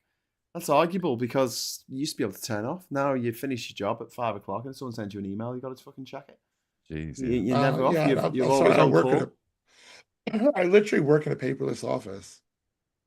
So I don't know what she's talking about there. No, but you've got to check your emails and shit, and people can contact you all the time, 24/7, wherever you are. You used to be able to go for a walk and no one could contact you. You got to play in the field. You can still do that. You just leave your phone at home. Yeah. Paul Thomas, thank you very much for the £5 super chat. It's very kind. Lawyers have just been warned by the High Court not to use AI in preparing arguments for court. Oh, of course. It makes sense. And I think it's in Louisiana, the giant fucking supercomputer that's supposed to be running these models for them. Yeah, don't live by there because the people are getting sick already. Yeah, like all of this pollutants. Yeah, all this shit is unsustainable. I say throw it the fuck away. It's a lazy man's tool. If you're not using it in a scientific application, throw it all away, turn it all off. It's illegal. I mean, when the fake news videos start coming out, then maybe people will see. But when there's like, you know, a fake mass casualty event and the fake everything else, I'm 100% on the slippery slope side of this. We don't need it. People already don't know how to like show their work when it comes to reading, math, or like they're already struggling cognitively. And COVID didn't help any of this. We do not need AI right now. Everyone needs to crack open a goddamn book once a week and read for an hour. Like their brains are turning into fucking peanut butter, and AI will not help that. I mean, look, I don't want to come across as opposed to it at all, right? I think used well, it's an incredible thing. The advances in science that are going on at the moment, because AI can process so many more hypotheses than was possible before, particularly combinations of drugs and things. That is amazing stuff. But also, you know, none of this is new. The internet came along in my kids' generation, and they've benefited from having a computer attached to the internet all of their lives, pretty much. Both of my boys, they use the internet to do their homework, just like I had to use a library or a textbook. Basically, we can't complain that these things progress. AI will start to be used as a tool. The question is, how do we use it, and how do we get on top of making sure that we use it well? And how do we actually say, okay, it does help teachers and it does help kids to learn more, as long as they understand what the fuck they're doing with it, basically. Because you're not going to put it back in the box. We don't have any money to pay the teachers. We haven't even tried more teachers. Like we won't even invest in education, and then now we're supposed to give AI that. Okay, I've got to disagree. The teachers have enough money to give gender reassignment surgery to every single child who goes to school, and change the litter boxes. All the litter boxes changing. If they were doing less of that all day, that's surgery. Yeah, right. If that's like teach them history or English. Oh no, you're not allowed to teach history, are you? And I feel like this kind of feeds into that. Like that's what they're saying is like that's what they're trying to do in the States is they're going to put kids on with AI teachers and PragerU. Like that's what they want as an education for kids going forward, knowing damn well it's not going to work. Like. Their kids are not to be experimented on with our technology. If you want to give them a new film projector or a new something, that's fine. But that one-on-one education that not maybe one-on-one, but you know, a smaller classroom size with an adult who is a teacher, who is trained, who's been doing the same lecture all day, who can really focus on it. Like that's what we all had. And I refuse to like just deprive the next generation of that because some technology claims that it does a better job at it. It doesn't. Fuck that. The interpersonal Why don't they go back and can't be replaced? It can't. Yeah, why don't they go back in time and only listen to a fucking tablet as opposed to a teacher who can impart knowledge and nuance and the human experience that is required for intense learning. This isn't that different from the conversations we were having in the 90s when CD-ROMs came along and they were like, oh, we could put a video on it and that could be the teacher and we'll just put a screen on in front of the kids. Yep. And the person on the screen can teach. It just doesn't work because you need that interpersonal relationship between the teachers and the kids. Because that's not kids fair. And I think that's the nuance.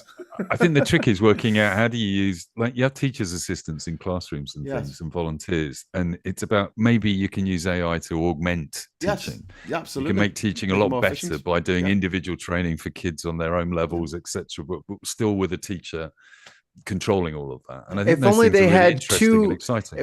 If only they had two other teachers at home with them, or at least one other teacher at home. Like that's part of the, like we as a society and as communities owe these children. So no, the AI doesn't have to do supplemental thing. That is my job. It is Dada's job to make sure that little one understands everything. You're not going to write a lesson plan for the teacher though. I mean, doing stuff like that, doing the bureaucracy and the paperwork and shit. No, we're talking about the extra help. I'm talking about the extra help. And we do have to be preparing. We do have to be preparing kids for a world that AI will be part of their life. You know, in 20 years' time, when those kids leave school and go into the workplace. I mean, it's already happening. You leave school at the moment. You're expected to use AI. You in school? Paula, thank you very much for the £5 super chat. Lawyers have just been warned by the High Court not to use AI in preparing arguments for court. And thanks for that. And also, Hilgara, thank you for being a member for 1 month. That's really cool. Loved Refuck, only getting third today. So that was a Scottish by-election for the Scottish Parliament in which Labour won, surprisingly. It was an SNP seat and SNP came second. And Refuck came third, but there was only 800 votes in it, which is a bit worrying. But all the press kept saying surging refuck, and you go, "Oh, shut the fuck up!" If you add the SNP, the Liberal vote, the SNP vote, and the Green vote, and the Labour vote together, they far outweighed the Tories and refuck vote anyway in Scotland. You know? I got two chats over here. McKinnon says, personally, I'm extremely skilled in my. It also says, Scott, I love you deeply. I am extremely skilled in my job, but. My brain can, he's fucking hilarious, get scattered quite a bit. I use AI and dump everything in my brain and ask it to organize this. For me, it's a pretty good use. Personal use, rock out. And then Kay directly after says, there is no measured, responsible application of this tech under capitalism. And there you have it. Like, we don't live in this world where they're not going to do the cheapest thing fucking possible and fuck these kids over. And then after the kids are fucked over, after an entire generation is lost, then we're gonna go back to what we said before. It's like, okay, I guess that was wrong. But then what happens with these kids? But he needs an adult in the room with the kids to make sure they don't smash everything up and beat each other to death with the table legs. Do you know what I mean? Like, you need someone in the room. They'll just put a camera in there. They'll just put a camera in there. Yeah, they will. But this is why I'm arguing that you need a debate and regulation. We need to work out how we want to use it and make it work that way, basically, and stop it. They need to prove that it does what they say it does before it's implemented anywhere. It doesn't do, you know what I mean? This is all vaporware. Well, hang on, Mike. Hang on, because the story that we've plagiarism. I'm sorry, but in my school, 30 classes all at once would have smashed the cameras and then started smashing everything else up. While the one guy in the CCTV office was running down the corridor trying to stop 1,000 children from going fucking Planet of the Apes. Hey kids, we got 30 BBC micros. No, we haven't. They've all been no, they've all been nicked. We've got them. Listening to LBC when they're talking about the effects of the kid, they're calling it on James Show, and the people are calling in saying how the kids were affected from COVID and not being in and all that. The kids are not even running amok on the playground. They're just standing in line at the equipment. They're not us. You know what I mean? Like they're not getting what that true dirty, scraped up knee, bug in my hair kid experience. They're not getting it. Not in the same essence like we had. So I don't want to sacrifice them to the computer gods. Like that doesn't feel fair to me.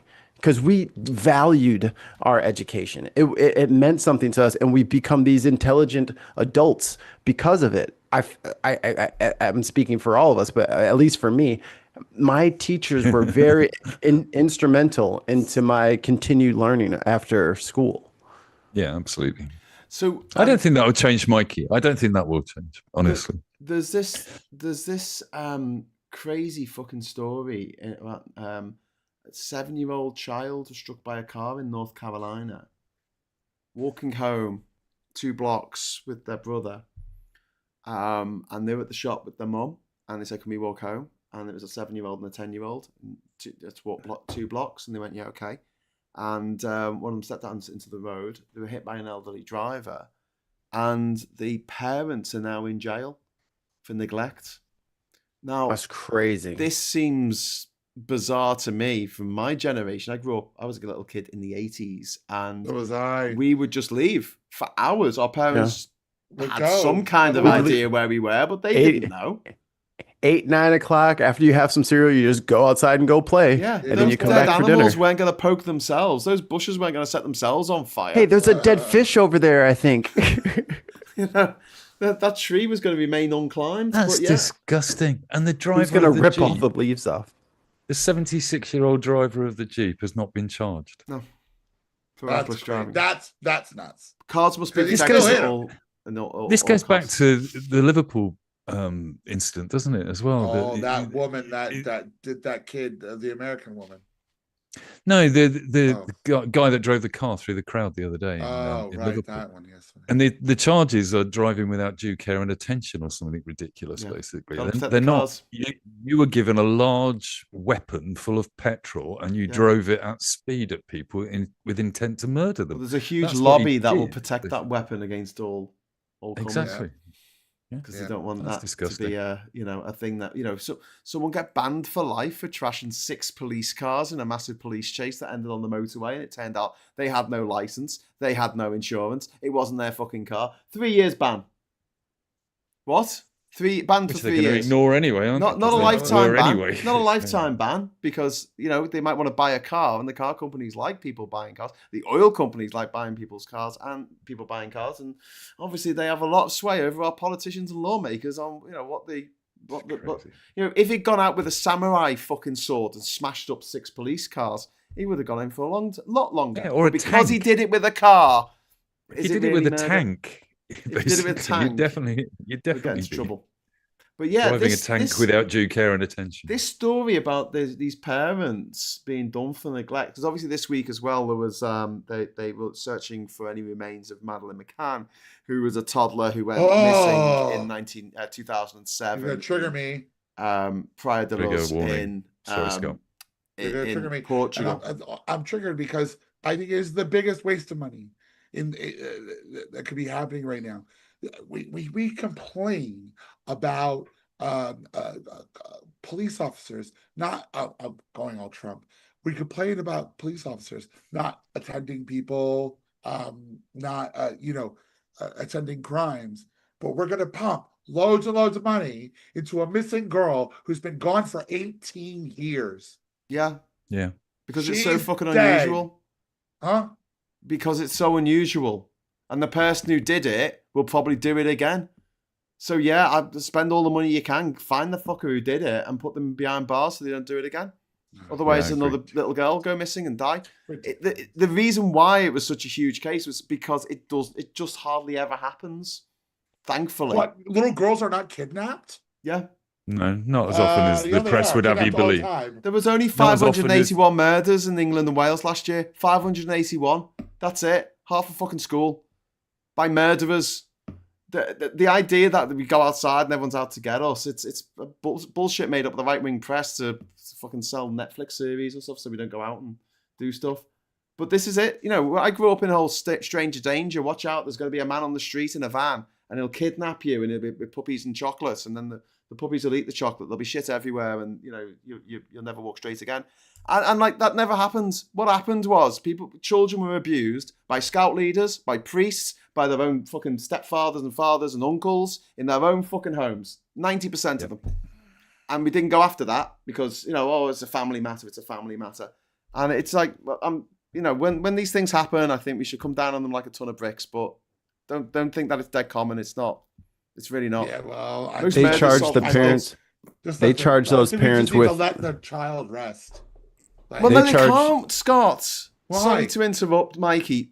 How could you rest if you were the parents, not knowing whether your kid was dead or not? It's like the worst possible thing that can happen because they can never have closure. So even for the parents, there's a reason to do it. I think they did it. And to be fair, Scott, it's German taxpayers paying for it at the moment, not us. So. And Portuguese. Yeah. So don't worry about it. Because the Germans, all their money? The Germans absolutely Where's know. the McCann's money? What? Where is it?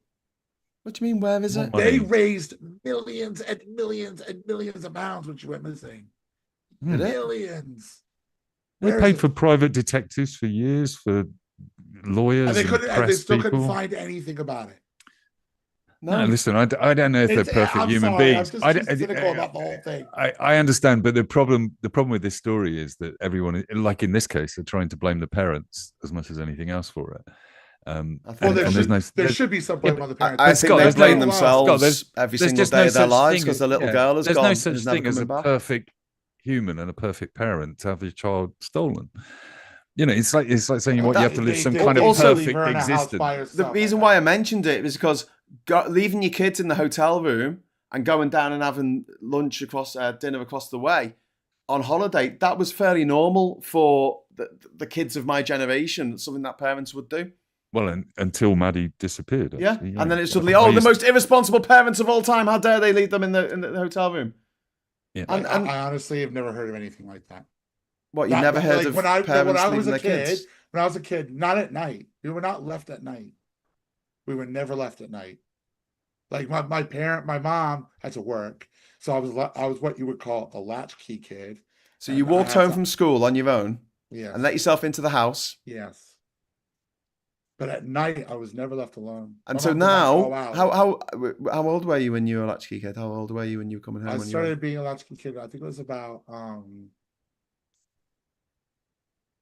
9 or 10. Right. So in America now, if you were caught going on the way home, your parents will be put in jail for neglect if anything happens. Crazy. To you. No, I agree. That story is crazy. That's nuts. Mm. You keep saying in America, it's state by state. In North Carolina. In some place there you go. The bad place. It's not everywhere. The judge is the bad place. The judge involuntary manslaughter is what they charge them with, and neglect. Yeah. Mikey, and they've put a bail bond on them of $1.5 million. And they're also a mixed race couple. I think that might have something to do with it. Yeah, it was a black kid. That's why. Because the kid's black. That's why they're going to lock up the parents. So now this old, I'm going to guess white person is not in trouble because, it's a black kid. Who cares? Who fucking cares? Am I right? 76-year-old woman, apparently. Doesn't say. Obviously, it doesn't tell us what color she was. Because she was white. She was white. If there was black, she was another color. You know what I'm saying? It's funny. Whenever the motherfucker's white, no picture available. We couldn't find a picture available before this broadcast. It's like, oh, I bet you couldn't. That was like another weird argument that was happening over the Liverpool thing. These right wingers would say, "Oh, well, they're not mentioning the color of the assailant." It's like because they were white. Because he's white. That's why we didn't. Do like they're not. Oh, they're not going to mention the color. They need to. Well, no, they're not. He's white. Say it loud, and so that people can stop festering like little Nigel Farages bubbling under the surface, making up fucking conspiracy. But now people. Tommy Robinson's out, isn't he, this week? Yeah, he got kicked out of a restaurant yesterday, and that was a whole call-in on LBC earlier. Is it okay to kick someone out of a restaurant because of their beliefs? What, if they're a fucking massive racist and my foreign workers have to serve them food? Yes, you kick them out. Fuck that guy. It's a private restaurant as well, so fuck that guy. Off my property, basically. Oh, sorry, I don't want my Muslim waiter, right, serving the racist Islamophobe. If J.K. Rowling walks into my restaurant and I got trans waitresses and waiters, She's out. Is she gonna eat at my restaurant? Fuck no, she's not. She's going somewhere else. Ian, I'd make her use the men's toilet first, though. Yeah. thanks very much to Ian McKenna for the super chat. So the mushroom mystery, guilty or innocent? Well, I don't know. I'm not part of the fucking the jury. This is a woman in Australia who poisoned half of her estranged family with mushrooms, and she cooked up a meal for them and served it to them. This is straight out of an Agatha Christie mystery. I'll tell you, when we hear stories about people being poisoned, it really does my head in. Like, it weirds me out. There's the premeditation of that is astounding. Yeah, because you literally prepare this thing. And I think she filmed herself. I think she filmed herself fucking preparing it, and then she's not good. It's really difficult to work out exactly the quantity of mushrooms you need to kill each individual member of your family, I find. But like, she denies using a fake we'll take that out in post, diagnosis to lure her estranged husband's relatives to a meal where they were served death cap mushrooms. That's why I don't need mushrooms. They're nasty and might kill you. She's been accused of murdering 3 of her estranged husband's relatives with poisonous death cap mushrooms. And what gets you to the point in life that you want to kill that many people in your family? She knew what she was doing. I know what it was. Oh, the premeditation. It was a. Come on, you gotta let me get the joke out. It was a fiery game of Uno, and if you play, where you can stack the draw 4s. If they went around that circle 15 times, it gave her 67 cards. Mushrooms for everybody. You're all getting mushrooms. Yeah. In my house, it would be Monopoly that would. Yeah, like all y'all had to put on hotels right as I landed. Okay. There's a rule in Uno that if you hit a number of cards, I think it's like 24 cards in your hand, you're out the game. I'm sure there's a rule. Yeah, we didn't read that part of the rules. Like, I was sitting there like, Mikey just killed all of his family. This woman in Australia, let me get my green pile. Hold on. This woman in Australia, Evan Patterson, she's defending herself.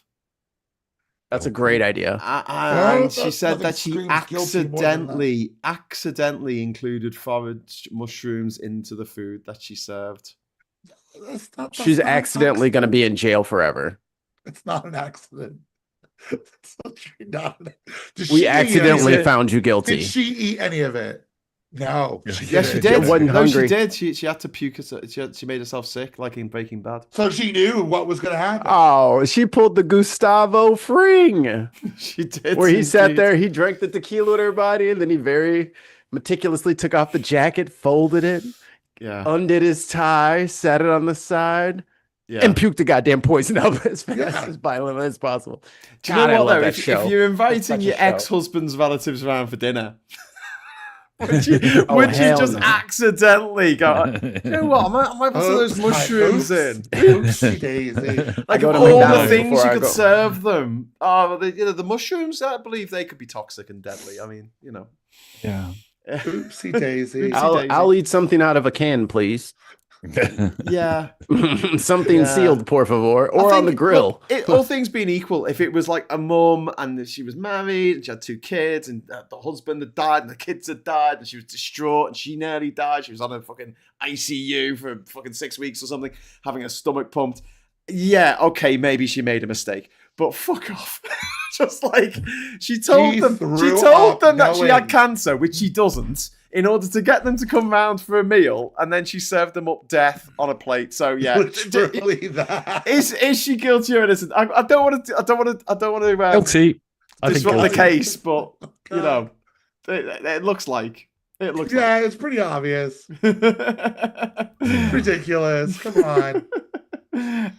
Did you see, by the way, just to go back to the AI thing quickly, Mikey, the story at the beginning of the week that was weird coming from Trump was that he retweet somebody who said that Biden had been replaced by 7 clones or robots. Lord, It just amazes me how quickly we forget the bullshit that came out on like Tuesday, basically, where he said that Biden died 2 years ago and was replaced by 7 robots and bioclones. And that's why it was dumb and old and falling down the stairs, because it was a robot. Because it was Pick one of a struggle. I imagine. Pick a struggle. Is he old or is he a robot? He can't be an old robot. Think, man. We replaced him with a really shit robot. Yeah. Why would they do that? They just leave a regular one. Maybe this is why he's fallen out with Musk, because he found out Musk made the robots and they were shit. I don't know. Wow. He's such a stupid fucking old man. Blue Badger 88 and Graham, she had a separate plate with a different pattern print, so she could easily separately served her from her own food. Good Lord. There was a plan. You know, when you're talking about Biden being replaced by a fucking robot, right? This still stings for me, because this was 25 years ago. I was on holiday with a few friends in Spain, and we had climbed up a fucking mountain or somewhere in the Sierra Nevada mountains, and we were sitting there looking down over the valley or whatever, and we're just having a chat with me and my mates, and one of them goes, you know, the Queen Mum's dead. This was in like 2000, so she didn't die till 2002, right? The Queen Mum's dead. And we're like, oh really, what makes you think that? Well, my mum's got a friend who's a barrister, right, and she reckons that the Queen Mum died just before Christmas. This was over New Year. The Queen Mum died, and the BBC said that they don't want to tell anyone because they didn't want to stop the scheduled films that were going to be on the BBC on Christmas Day. Lord. And I'm sitting there going to be on. Going, Wallace and Gromit. That's the stupidest thing I've ever heard in my fucking life. To which all 3 of them turn on me and are like, "Oh, fucking Graham, you don't believe anything, do you? Unless you heard it first." And I'm like, "No, I don't believe stuff that's clearly bullshit." Because like the BBC do not control every single news outlet in the world. And I'm sorry, but do Reuters, do the Associated Press, the French Associated Press, do they not give a fuck? Do they not get told what's going on? They wait for they get their marching orders from the BBC. I saw that in an article on Facebook. So anyway, and then one of the others said, well, I've got a friend of a friend story. And this was about Gorbachev, right? Mikhail Gorbachev, the last leader of the Soviet Union, right? Yeah. Mikhail Gorbachev apparently died in the 80s, right? And their friend of a friend met his double, who was doubling for him from the 80s onwards, right? And I'm sitting there, I've just graduated with a fucking history and politics degree, and I'm having to listen to this. And I'm like, so an actor pretending to be the leader of the USSR, he's the person who brought in glasnost and perestroika. That explains a lot. Correct. And they were like, yeah. I've not heard this. Yeah. And I was like, and he's still around today doing interviews with Clive Thingy on the TV. Yeah. Yeah. And I went, that's fucking bullshit. And again, Graham, you don't believe anything unless you hear it first. I'm like, ugh. And it's so frustrating to talk to people who think of themselves as intelligent human beings, just parroting some shit that some dickheads told them in a pub, and they're going, no, it's absolutely true. And it's the same thing Trump does. He's they're adamant. 7 people replacing him. Why would they do this? The adamant ignorance is strange. Yes. Because it used to be rare that you'd run into somebody like that, but they're all just like doing it as a fad now. Like, how dumb can I be? Or it's a way of trolling the libs. It's a way of triggering the libs to go, well, that's bullshit. And they're like, well, how do you know? You know, like the flat earther gotcha bullshit. Yeah. But there's a lady in Louisiana. She's in the Louisiana State Senate. She is going up there. She went up to the floor on the microphone and said she wants to put in a provision in the law to stop airliners from putting chemicals in the air. Yeah. And they said, okay, what chemicals is it? She's like, some of them are really Chemtrails. long. I can't say them. And then like there's some aluminum. She thinks chemtrails are real. Like she doesn't even know. Like this is a grown ass woman being recorded in front of 100 other grown motherfuckers, and they are sitting there cackling like, so what else did they put in the air? Yeah, you can see them. I can see them. Okay. How do I see them? I see them when I drive from my house to the Capitol for the meetings, and I see the lines. Bitch, you live in Louisiana. It's humid as dog shit. As soon as you get up a certain way, it's cold. So you get contrails. This is fucking 6th grade earth science. It is, but one of the problems with that, woman. with a lot of all these stories, I think, is that like Hitler had doubles, Putin supposedly has doubles to go anywhere dangerous outside of the Kremlin because he doesn't like to leave the Kremlin in particular. So there are genuine historic stories about these things happening, and the kings used to do the same thing. It's like, I can't remember the fairy tale that involves the swapping of a king with a peasant, but that's based on a true story. The Prince and the Pauper. There you go. All right. So there's always the basis. And the thing with the chemtrails thing is it's like after dropping mustard gas on the forests of Thailand, basically, yeah, you can understand why people might think you can drop chemicals from the sky that can cause you damage and kill you, because we did it. Well, the best lies are always hidden between two truths, aren't they? Yeah, She there's always didn't know something. that. There is a kernel of truth in there, and then it just becomes that maybe they're doing that to us all the time. Do you, and turning do us you want to gay, know? basically. Do you want to know what chemicals all of the airliners are putting out? Well, it's normally water, basically. Carbon. Yeah, carbon. They have and water. exhaust. They're burning gasoline. They're burning jet fuel. Yeah. So that's the chemicals that are in the air that are bad. Yeah. Dumb Climate ass. change. Yeah. But NOAA is putting they're putting the chemicals in the air to cool the planet, and it's making everybody sick.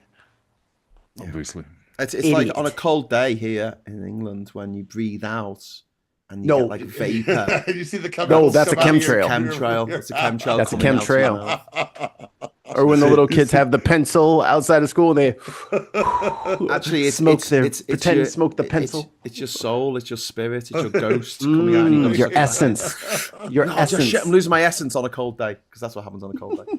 It's Yeah. Virtue. You know what? It's not as bad as the woman that stood up in front of her whole constituency and said, well, you know, with the cuts in Medicaid, I mean, people die. Oh, we're all gonna die. We're all gonna die. We're all gonna die. We're all gonna and die. then she doubled down. Matter, Then she made a video in a graveyard. She made a video started off saying, looking I'm like sorry an that apology. People are gonna die. Yeah. She doubled. I'm sorry down. that some of my constituents weren't aware that die. we're all going to fucking die. Everyone's going to die. Stop What a fucking horrible whinging. bitch. I've got a You're super gonna die chat. anyway. So why'd you need healthcare? I've got a super chat from Story Tiller because Teller was taken 02. It's my favourite name on here. £5 super chat, thank you. Musk is a robot. Trump is Bannon Trump from the future. The Earth is both flat and hollow, and we are all the fake aliens in Project Bluebeam. Yeah. Well, that's what the Scientologists believe, isn't it? That we have the ghosts of dead aliens in us called thetans, and that's what. Oh, makes the us sad. thetans. How about this for a conspiracy theory? Let's try this on for side. Forget flat Earth, concave Earth. Ooh. Oh, Mikey. We are inside of the Earth, and then the sun is in the middle, and then it goes to different parts. See, That makes so now, much sense. and then the Earth spins, and that gives us gravity. It all works out physics-wise. I just don't know what the crust of the Earth would be made out of that would be able to do it. But if that material did exist, we could all just be looking in the middle, maybe. And the stars are just in the middle. You can see through. It's opaque. Oh, you see through the ground. Yes. Stop asking questions. Do you not believe in Mikey's? Shut up. What is wrong with you? What is wrong with you, Graham? You some sort of NASA shill? You're just trying to brainwash the audience anything, now do you? into science. You just refuse to believe the truth that's right in front of you. Obviously, the Earth is concave. It said so in the Bible. That's- the four how concave else would- corners of the earth. But Jesus. before- How else would a plane work? Explain that. Before the internet, the Flat Make it Earth explain Society was not a thing. Like, even when Columbus was sailing around the fucking world, they knew it was a fucking globe. They've known it was a globe for thousands of years because otherwise Eratosthenes. nothing would work. Wasn't the whole thing set up by proto-YouTubers in the 1960s who created a pamphlet about it to see if they could get people to believe it? Probably. Yeah, it was a I'm joke. sure that's the history of it. It was all a joke. There's a basically. story about how many spiders climb into people's mouths while they're asleep, and Yes. that was a conspiracy theory made up by a British journalist for like the Guardian or something, just to see if they could make up a daft conspiracy theory and get enough people to believe it. And in fact, the person who told me the story about the Queen Mum being dead when she didn't die for another 2 years afterwards, she also thought that was true as well. How did Well, she that is justify the actual funeral of the Queen Mother? Was that burying the spider- robot? She just said, spider crawled in her fuck mouth. off, Graham, you smug bastard. And I just went, I didn't even say anything. I just went. Just coming back to this underlying truth in all of these things, it's kind of ridiculous that we're not able to spin a narrative about the poisons that we are spitting out into the ocean. You know, the microplastics that we're all eating every day, the processed foods that we're all eating because tobacco companies want us to. Although, like, why Big can't sugar. we go, there really are some conspiracies out there. There's some big corporations trying to make loads of money out of you by squeezing chemicals into your children's brains, basically. Why can't we make people believe that? Because it's true, basically. They don't want to believe the truth. They can't handle the truth. No. Reality, And you can't see it. Dealing with reality on reality's terms is not an inherent trait. Like, we are engineered to believe things. We want supernatural things to be real. We want things to be in a better light than what they are a lot of times. Because deep down we know they're not, and it's quite reassuring to know actually they're not. Because look, I've met a lot of religious people in my life, and I don't believe that any of them are truly religious. I've got to say that, and they'll probably hate me for saying that and say, no, fuck off, I really believe.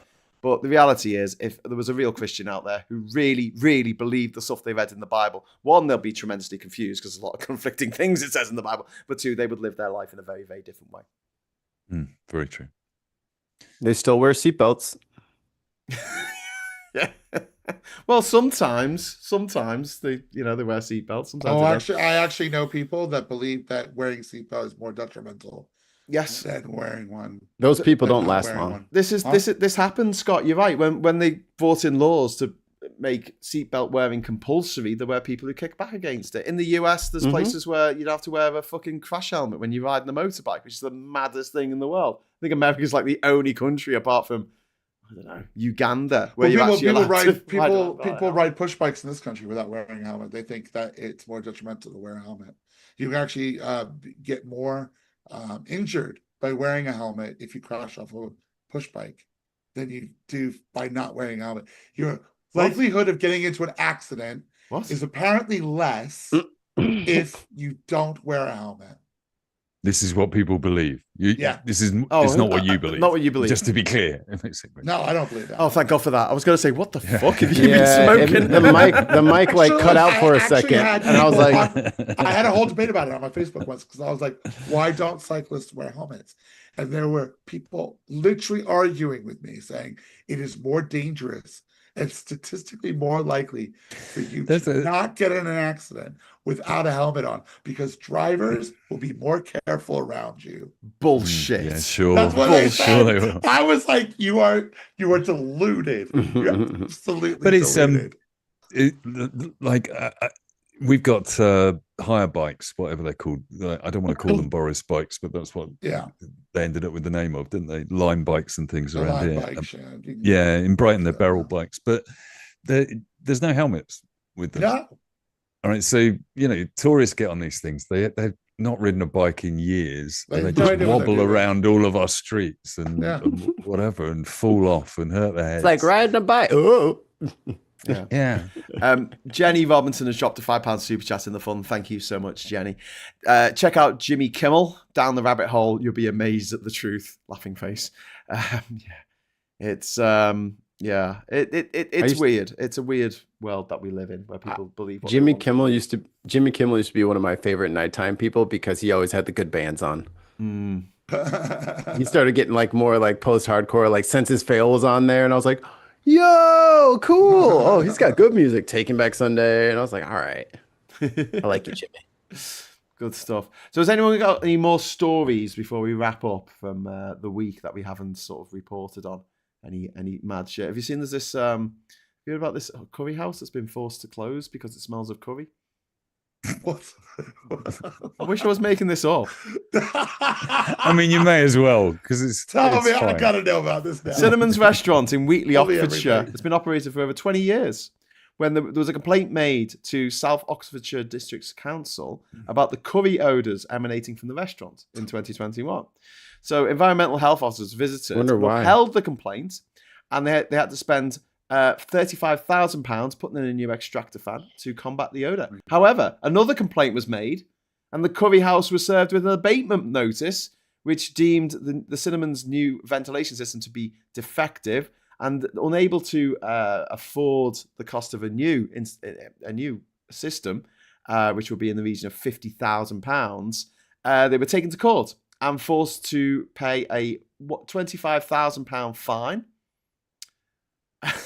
after pleading guilty. And despite all the funds spent, the council issued a further abatement notice in May this year. And it's May. They've closed in mid-June. They're closing in mid-June, and they've made 10 people unemployed because the curry restaurant smelled of curry.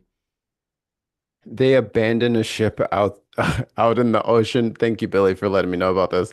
Ship abandoned off Alaska after electric cars on board catch fire. Yep, they're out of there. They fucking helicoptered out and just left it. There's 3,000 cars on that, and only 800 are electric. But God, they burn. Wow, my God, they burn. Leave a big hole in the road where they used to be. Happens. But yeah, that's what the happens. crabs. That's why you should make all your cars in America, mate, and then charge like I don't know $70,000 each for them for a little electric Pinto, $75,000, please. Their smallest car, like in 2018, like the Chevy Spark, like the tiniest little thing that they have, was like 38 grand. I'm like, you have lost your fucking mind. That is an $11,000 car, brand new, if you're lucky. Yeah. You need to calm down. Yeah. Like this little greedflation y'all got going on. Guess what, motherfucker? We still ain't got the money that y'all are trying to charge us. So you will be coming down on the prices. Every single car dealership around here is filled with cars, and they have been since COVID. Yeah.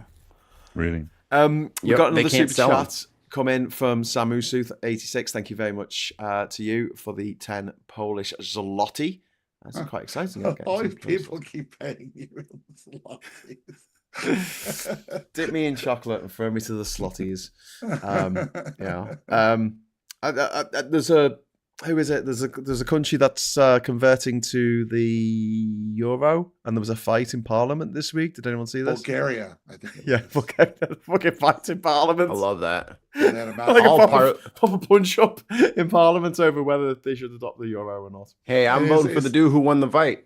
There's so many countries where they literally will fight each other in Parliament. I'm waiting for that to happen here. Yeah. We got something real quick, something very beautiful here from One Angry Pagan. One of the most beautiful things about our species is our capacity for wonder and curiosity at the universe around us. It's such a shame this is lost on so many. Yeah. Well said, One Angry Pagan. Well said. And to further that, I hate the idea that this isn't enough. This world is fucking amazing. This universe is fucking amazing. There are wonders to be found every minute of every day of every year of your life on this planet, and you don't have long here. And if this isn't enough, I don't know what is going to sate your appetite for curiosity or exploration or interest or learning, education or anything. I don't understand why this isn't enough. We've got a fucking universe out there. We've got a galaxy of 100 billion stars, and there's 100 billion galaxies. Is it not enough? Is this not enough? What more do you want? You've got deserts, you've got jungles, you've got pasture lands, you've got an entire side of our planet that's just ocean. What more do you... Mountains and valleys and caves and swamps in Yorkshire with cardboard boxes in where I grew up. You know, to me, this is enough. Thank you. Thank you. The Schmidt Ocean Institute is they live stream a few times a week. They are currently mapping the seafloor, and they find new critters all the time. So if you are lacking for wonder, it's called the Schmidt Ocean Institute. They have a little submersible, and he's just chugging along, and they're mapping the sea. Because to this day, we still don't even have a map of the seafloor, which is changing constantly, and we have no idea what's going on down there. We have a better map of Mars, don't we, than we do the sea? Yeah. Yep. Yeah. It's easiest to map Mars. I think we're at like 18. Hole. I think they're at like 18%, 20% of the seafloor.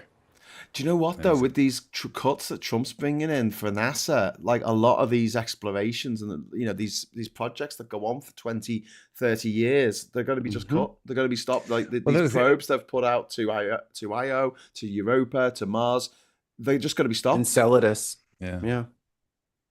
Because if he turns off the thing and we can't turn the cameras on because, we've been locked out of the building, and then the fucking probe gets there and no one sees what happens. Yeah.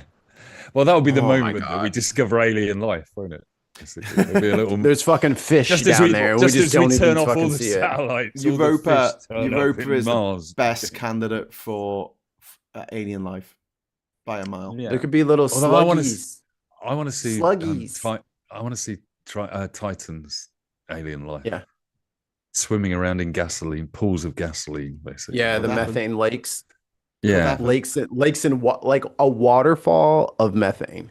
Yeah. It's crazy. And all the rocks are made of water, but ice water, but they're as hard as rocks on this planet. And Enceladus has the 120-mile jets just spraying into space. Who knows? But if we could go get some of that ice. Build a spacesuit that would allow us to stand on the surface of Triton, and it's got enough gravity for us to do that, then you could just flap your arms and fly, because the atmosphere is so dense that you could swim in it, basically. Oh man, that's awesome.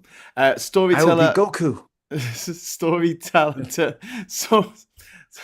Dragon Ball Z. Dragon Balls. It's spelled Dragon Balls with a Z. Did no one notice that? Anyway, Storyteller, because Teller was taken 0-2. Thank you very much for the super chat. Parliament should be decided with oil wrestling. No. I do not want to see Boris Johnson oil wrestling Rishi Sunak for who gets to be leader of the Tory party. Hysterical. Let's do it.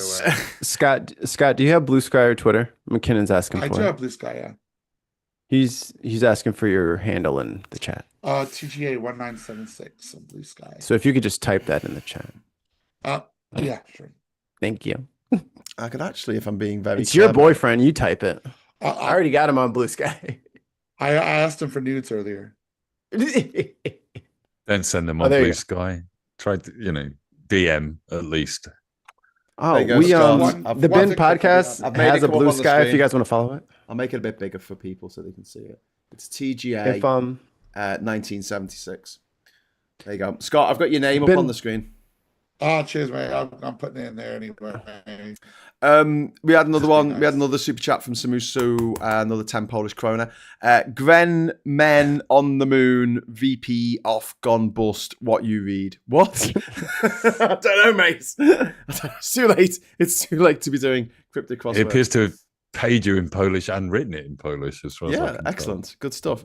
But yeah, Europa looks like it's the best candidate for there being life. That's the Clipper mission, the Europa Clipper. Yeah. We're going ice fishing, baby. Yeah. We're going ice fishing for jellyfish slugs. ESA's paying for half of that, aren't they? And the Japanese Space Agency. So yeah. It's not a total NASA thing. But there is, arguably, this is the reason that Musk has completely fallen out with Trump this week, is that Trump put the kibosh on Isaacson being the head of NASA. And Isaacson is the billionaire that had been funding SpaceX for a while and is the guy that flew up and did the first civilian space flight in one of his ships. And he was fully behind Musk's plan to colonize Mars. And he would have cancelled all of the scientific research, all of the things pointing at Earth to find out when hurricanes might happen and whether the ocean was warming up. All of those were going to be switched off and cut down. And all of the money was going to be pumped into paying for more shitty Elon Musk rockets that can't actually get to orbit, let alone get to Mars. Fuck. We have the whole manual for how to build a Saturn V. Yeah. You just have to do it. Well, it takes a long time, and it's very complicated. It's the most complicated thing ever built, was the Saturn V rocket. If you look at the latest, I still actually quite like watching the launches of his stupid rockets, basically, but it is looking more and more like Saturn V. And they're talking about a third stage on the thing now and a capsule. So, yeah. In the end, he's going to build Saturn V after blowing up $190 million every time he tries not to. He is going to OD in the next year. Elon and SpaceX are not synonymous. Jenny Robinson, thank you very much for the £2 super chat. Parliament should be decided by the Squid Games. Yeah, I'm going with that. That's perfect. Although with the I little reckon cookie. I fancy Wes Streeting's chances in a fight like that, basically. So you might end up with him as prime minister. Remember that tug of war? I was going to say, steady, Scott. I was going to say, Mike, Steady you mentioned about the Republicans being like, Democrats being dead old, and you asked us whether it's like that here. It actually is. The House of Lords, the Labour government have just brought in a rule saying if you're over the age of 80, you can't be a lord anymore. And there was a lot of screaming and shouting about this, but absolutely. Abso-fucking-lutely. I think it should be 65. Too right. I think it should be 65. What's an 80-year-old gonna do? No, just that. You've lived your life. Go and have fun. You don't want to be doing office work. You don't want to be turning up and sitting down listening to shit. And go and have fun. And I know I'm hyperbolic and I can come off a bit ageist. I love and value my elders, and it is not your place, job, or responsibility to hold public office past a certain age. Go off and ride off into the sunset, because what ends up happening is the world starts moving faster than you can move. And then you start to hold the younger people back, not by your own design, not by your own devices, but by the nature of things.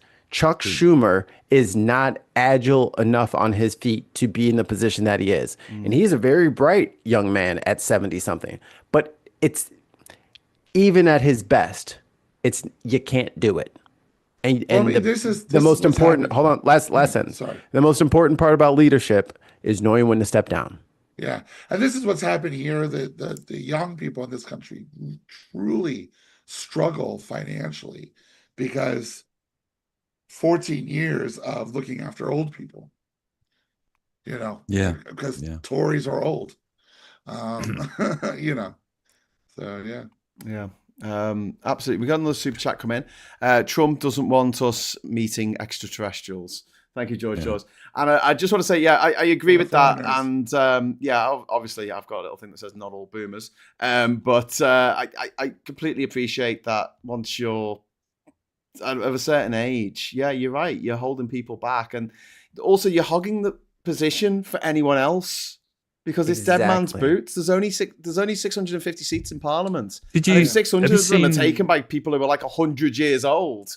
Have you seen any of the interviews with Jacinda Ardern from New Zealand? She's got a book out, a biography, and she's done a few interviews. And a rationale for leaving the job in the end was that she just got up every morning and started to think, you know what? I don't think I can give this as much energy as it needs. All right, she's 44. You got to be honest. You got to be honest with yourself. Yeah, and she steps down on that basis. There was no scandal. There was no reason to do it at all. She'd had a baby in her first term as prime minister, and then she just went, you know what? I've got other things in my life that I need to be doing and giving energy to, and I can't give this job as much energy as it needs. So I'm going to step back. And if because there's a lot of people do that, because there's a lot of people depending on you to get this right the first time, to be able to pull that all-nighter, to hop on a flight and dash across the country if need be. Like 600,000 people are depending on you to be that person. And if you ain't got it, you can't just, and what it's turned into is this reflexive. And I think that's where what we were talking about earlier, that's where a lot of this splitting comes in, where people say, well, that sounds like more work. I don't want to have to do that. And then they say, well, that group's out, or they offend a group. And then now that group doesn't want to be part of the whole because they feel like they've been slighted because this person cannot physically be where they should be. They can't show support. They can't do that. So people get emails from staffers and they get this bull. That's not what your job is. You need to represent your people. That means you need to get out there and you need to know them. They need to know you. Yeah. But if that's not happening anymore, that's how fucking charlatans can come in here and tell you that they're going to fucking put tariffs on China and China's going to fucking pay them. And on a really local level, that's what all the refuck candidates in the council elections are finding out rapidly, that it's incredibly hard work, pays shit, basically, if anything. Yeah. And it's boring service. As hell. It's seriously boring service, And if you're not in that super empath, I'm all about the greater good hippy dippy type, then you're not cut out for the job. And then you can see. Sorry. And then you can see that the people that are there for the money, they stick out like a sore thumb versus like Bernie's been there for 1,000 years, but no one's complaining really about Bernie's age right now because Bernie is still out there doing the work. That's the difference. Yeah. The rest of them are not doing that. And if you're not going to do that, David Hogg is correct. You need to go. If you're going to just sit on your ass and be a Democrat and hold this and just hold the line, go. The line's moving. If you're not moving with us, then you need to leave. Yeah. 100. And you should know that, and we shouldn't have to tell you. Full Mom Music saying make a music and politics festival with like Novara or something. Use the profit to start a TV channel. It's my new message discipline. We may be squillionaires, may not be squillionaires, but we've all got the magic. I don't want to start a TV channel because it's a waste of money. We can broadcast to more people here on the internet for free. YouTube's better. Yeah, and a TV channel costs millions and millions of pounds. I think it's just from money down a burning well. But as for a music festival, absolutely, I'll be up for that. But unfortunately, music festivals are waning, and the field is saturated. No, see in the chat that they've cancelled Pride in Liverpool as well. Because of JK fucking Rowling. Was it? Yeah, because she has gone on her mad fucking anti-trans crusade for the last 10 years, like a fucking knobhead. And as a result of that, we had the ruling by the Supreme Court in this country, which was heavily biased against trans people. They didn't listen to a single trans person in their coming to their judgment. It was just like 4 or 5 non-trans people coming to this judgment.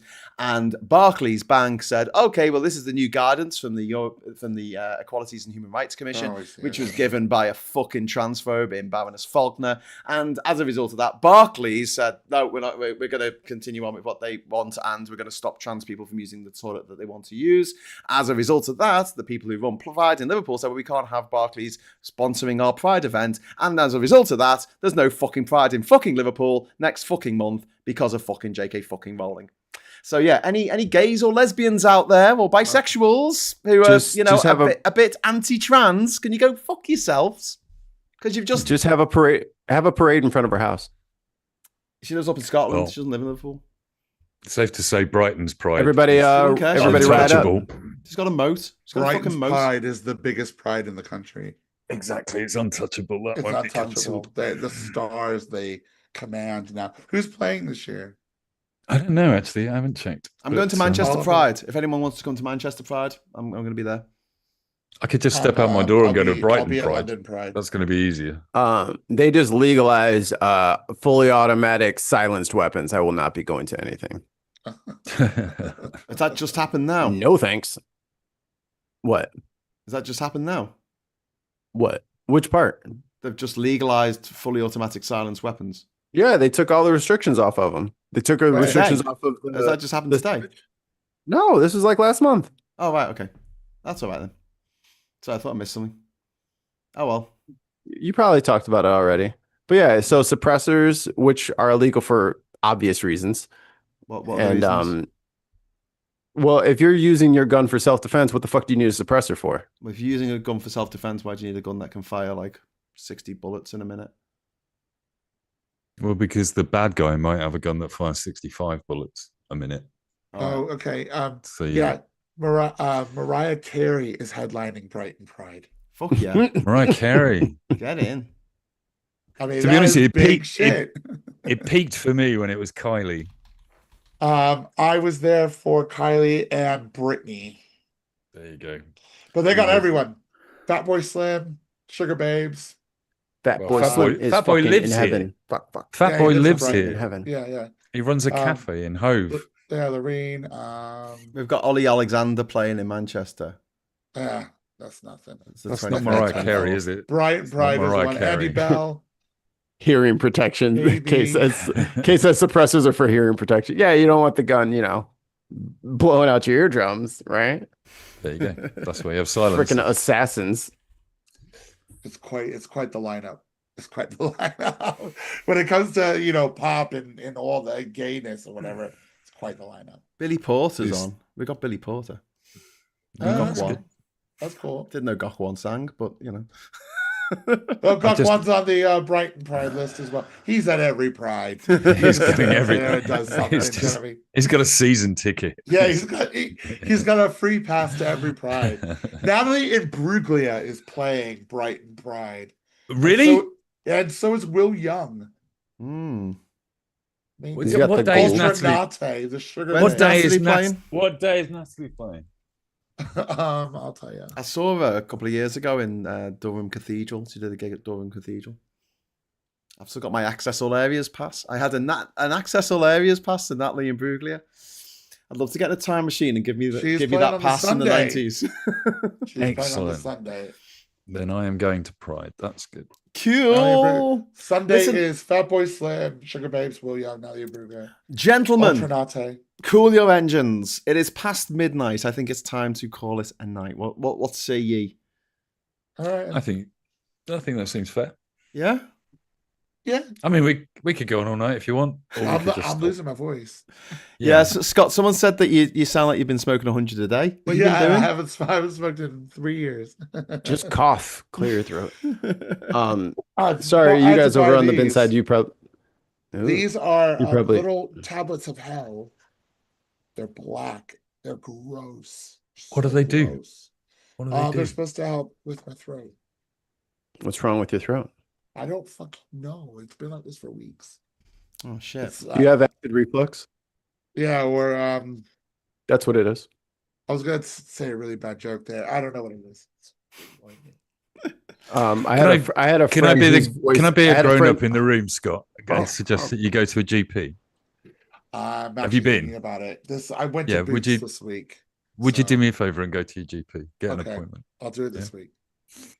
I had a friend whose her voice was like super raspy and gravelly and all that stuff. As soon as she got her tummy fixed, her voice switched back to normal.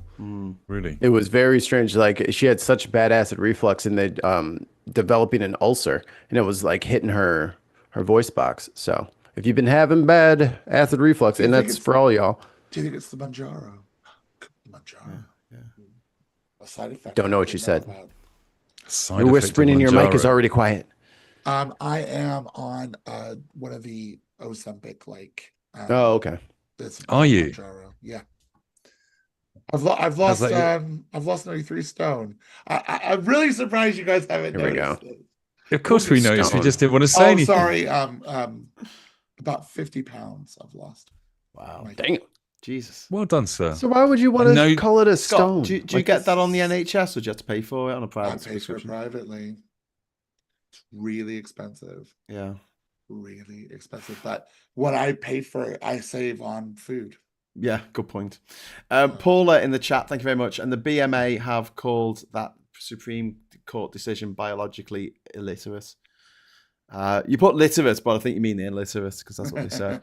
And Phonebox Chicken says, to any trans people in the chat, I support you. It's not my business how you define yourself. I'm a straight cis guy, but you live your life. Yeah.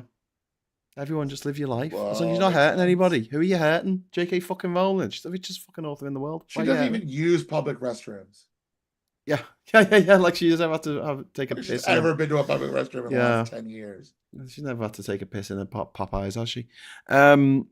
She's the kind of person that would totally, like, at your house, like, drop a deuce. Yeah.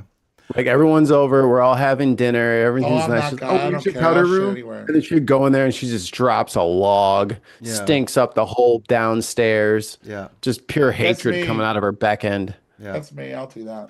All of my friends know, do not shit in my house. Do not shit in my house. I had a friend in school, every time he used to come round to someone's house to take a shit in their fucking toilet.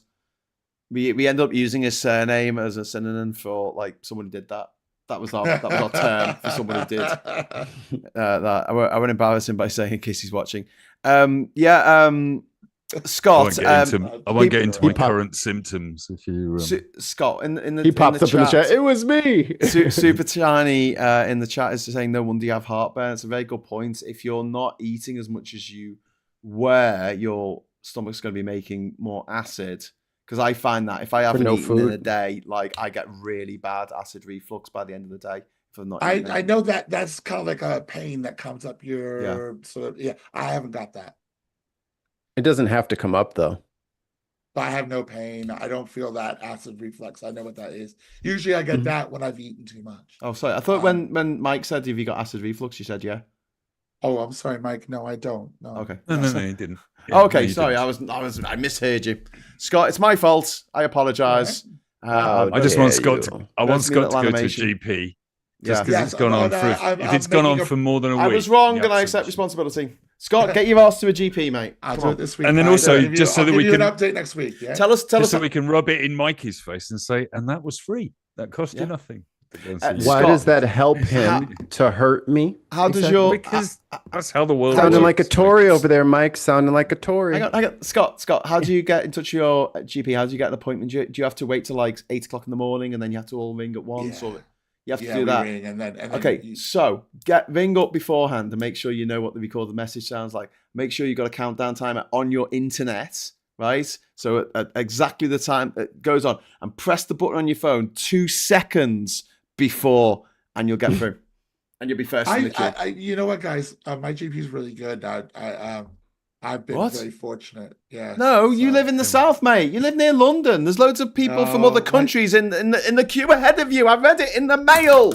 Yeah, I mean, you can go online and book an appointment to suit your own time. Yeah, even if I'm like 9th in the queue or something, you'll still get like a phone consultation. Yeah. And it's all going to get better because the Labour Party are investing in the NHS app so that all appointments will be made via the NHS app in the future, which I have. Good. Well, that's good. That's good. But we obviously, my partner can't use the phone, so we don't have telephone appointments. We just go in. No, but you can do it on the app. That's the thing. Yeah. You can get your appointment on the app. I have no problem. I've never had a problem getting an appointment. Or you can do it the American way. Appointment in the morning, you could try again in the afternoon at 3:30. Oh, really? That's cool. Yeah, and then you can just try an evening appointment. Yeah, okay, so Monday, go and see your doctor. No, I'm going. We're working give you a damn good spanking next week because we're doing an office refurbishment. So we'll be working from home all next week. So I'll try to get something sorted. Okay. Right? Just use the American method and don't get sick. No matter what. Don't get sick. I promise you, I will never die. Just don't do it. Don't get sick. No. In your holiday week, only the week you can afford to take off for a holiday, you're allowed to get sick. I would rather people were a bit of a hypochondriac and went to the doctor too much than too little. I can't stress it enough, guys. You know, I went to Boots and they told me to take these. They are licorice covered in peppermint oil. I would love those. I would love those. I'm living Mike's on like, you got any extra? I'm telling you, licorice is the solution to. I've had a tough couple of weeks. Graham will tell you, I was in after the guys came down. It's taken me 2 weeks to get myself in a position where I'm not in pain all day. And licorice, of all the fucking drugs they keep giving me, basically, forget it. I have brought pounds and pounds of licorice, and I eat all of that in the morning, and then I'm fine for the rest of the day. Scott, send them to me. I want them. Send him the link. He's ordering his own right now. Boots. I think they have boots in. The only reason I'd suggest to anybody, because it's a known thing, particularly amongst men, is not going to the doctors. But if something goes on for more than a week, go to the fucking doctor. I am usually really good about going to the doctors. Yeah, and it's not just you, Scott. I'm saying it to everybody. You know, I thought I got piles. I didn't want to go to the doctors because I didn't want anyone looking at my ass. And then within a week, I'm in a cancer. I've got no problem with someone looking at my ass. Loads of people look at my ass. Yeah, we've all seen that. No, but everyone's seen my ass. It's old hat Scott's ass. It's not just Mike who's had this. I know family members and friends and stuff who left it too late to go to the fucking doctors. Go the fucking really doctors. Important. Especially if it's something embarrassing, because. Do you know what I mean? Like, because it's funny as well. Yeah, it's funny. It gives you a joke. And Stephen Hardy in the chat, I've conjectured that Scientology is influenced by Gnosticism. This analog is not really discernible and bears some correlation. At the heart of Gnosticism, there is Manichaeism. What are you talking about, Stephen? You talking about some deep philosophy here? Or something. Manichaeism. See next post. There's a second part to it. Oh no! Don't give me words I can't read at past midnight. No, we're gonna go now. We're gonna go now. Bye. So yeah, have we wrapped up? Is there anything else that we need to mention? The drone attack, the audacious drone attack on Russia. Spiders fucking web. awesome. Operation Spider's Web. Could it happen here? Could the Russians got a load of drones into the UK? No, the Russians couldn't. The Ukrainians. We should be worried about the Ukrainians. You know, don't want them to in turn 10 on years. us. In 10 years' time, they're going to be the dominant military force in Europe. Did anyone see the thing about the guy who was masterminded it? The DJ. Yeah, he's a DJ. The DJ with all the tattoos. Covered in tats. This cool-looking motherfucker whose girlfriend's like It's very cool. Isn't his girlfriend The best possible bit of it is recruiting Russian drivers to drive these lorries to remote locations near air bases and just saying it's a art installation or something that we're doing, basically. He's super cool, man. Did it. Genius. So cool. His Riz was out of control. His aura. How could I say no? There is a Netflix movie to Timo be made Pfeiffer. about that story, isn't there? Yeah. Alleged spiderweb mastermind. He's genius.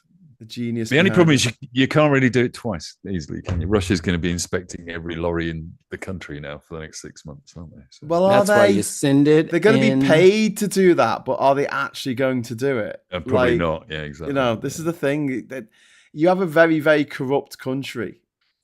Does anything get done properly? Does it? No. Yeah, where corruption is endemic. But yeah. I just want to see what his next idea is. It's genius, I think. Yeah. Absolutely audacious. And again, like no civilians were killed in this operation. And they blew the bridge up as well with a submersible divers. drone. Submersible and divers. Yeah. These a lot of the planes that they blew up were absolutely irreplaceable. Like they were built in the 50s. They don't have the parts.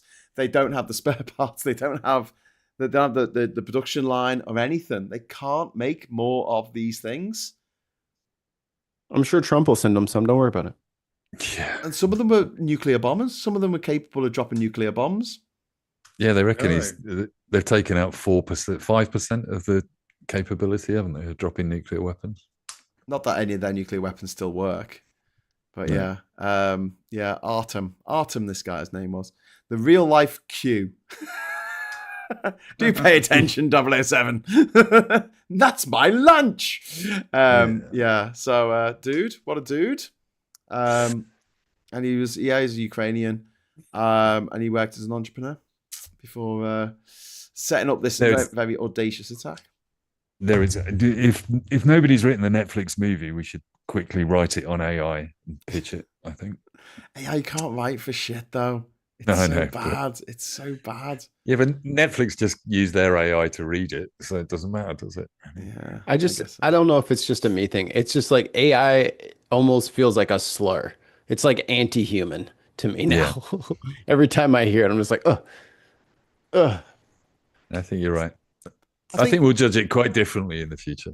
We'll see it in a different way, but we don't know how society's going to adapt to it and use it. I mean, just the most benevolent people ever are the people behind it. What could possibly go wrong? Yeah, exactly. Svak says, do you know we have a chicken pox vaccine now? I just recently found out. I didn't know that. Oh. Yeah, get rid of it. And the tires help burn them down. Yeah, they put tires on them. Apparently to confuse AI or something. That was the reason given, that it was to confuse. But that doesn't make any sense to me. What was it confused? I don't know. I suppose it would break up the shape a bit, wouldn't it? Would it though? Because we've talked so long that Stephen Hardy has given us part 2 of his existential. Do you want to read it? Because I'm not going to be able to say that word before Public Artisan. All right. So, is the idea that the soul is superior to the physical world, the latter having been created by the demiurge, the demiurge, public artisan, and that the soul struggles to free itself from the domain of the demiurge. I bet the demiurge is not pronounced that way. I bet it's the demiurge or something like that. Yeah.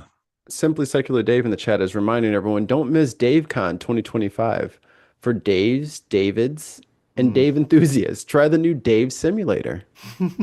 Sarah Davies, I think you are sired in as well. You may also any Daves and Dave adjacents. Right, I'm really gotta wind this up because I'm falling asleep. Sorry, guys. Yeah, me too. He's bored. You're I'm super not bored. I'm interesting to falling me asleep. too, And Graham. I've just had a hell of a week, and Saturday's the only day that I can actually sleep till 9 o'clock. So I just want to do that, Oh, but I still got to good get for you, up boss. because I've got my grandson coming this weekend, so I am super excited. I'm going to the zoo. How old's your grandkid? Oh, he's 3, and he's bless the last time he came here, he was 3 months. Oh, The last time he came to so Brighton. real grown up. but you Yeah, saw him we at the actually wedding, go didn't you? You saw him at the wedding a couple of months ago. Yeah, I see him every 3 months or so, but he's not been to Brighton for 3 years. So yeah, we get to do Seaside Town with a 3-year-old. Go to the Go to the penny arcades. Push Like some I always pennies. take toddlers. Push some pennies. Yeah, I took you and Tam to the penny arcades. I know, and all three of us are like, we're three ADHD people walking into a penny arcade. There's all this stimulation everywhere. And we're like, we've got to get out, we've got to get out, we've got to get out. Are we done now? Let me out. We got to out the other side and then just sat Love there. the penny arcade. Though. It's so much fun. What's it called? Defragging? What's it called? Decompressing. We had to sit there decompressing for a little bit. Great days. Graham's a computer. Graham's been replaced by a robot. That's why I said defragging, because like Defrag the hard drive. you gotta defrag the hard drive. That's what he meant, because he's a clone. That's He's what a he does clone. on a Saturday. Just He's an defrag. Spend the whole Amazon night clone. defragging the hard drive. Just clone. Can you Let's let him imagine? That end would be this. fun. Graham wants to go to bed. Let's let him end this. Okay, let's just say thank you so much to my co-host, And Mike everybody Dix, go watch Mikey Joe Famine, Rogan. Scott Williams. I have been Graham Hughes. You have been awesome. Thank you for watching. Give us a like on the way out if you are so minded. If you liked it, even if you didn't, just give us a like. And I'll be back on Sunday at 9 o'clock for the Sunday service. And until then, I'll say thank you so much for watching. Thanks for the chats. Thanks so much for the super chats. And I'll say hello, good evening, welcome, and goodbye. Bye. Bye.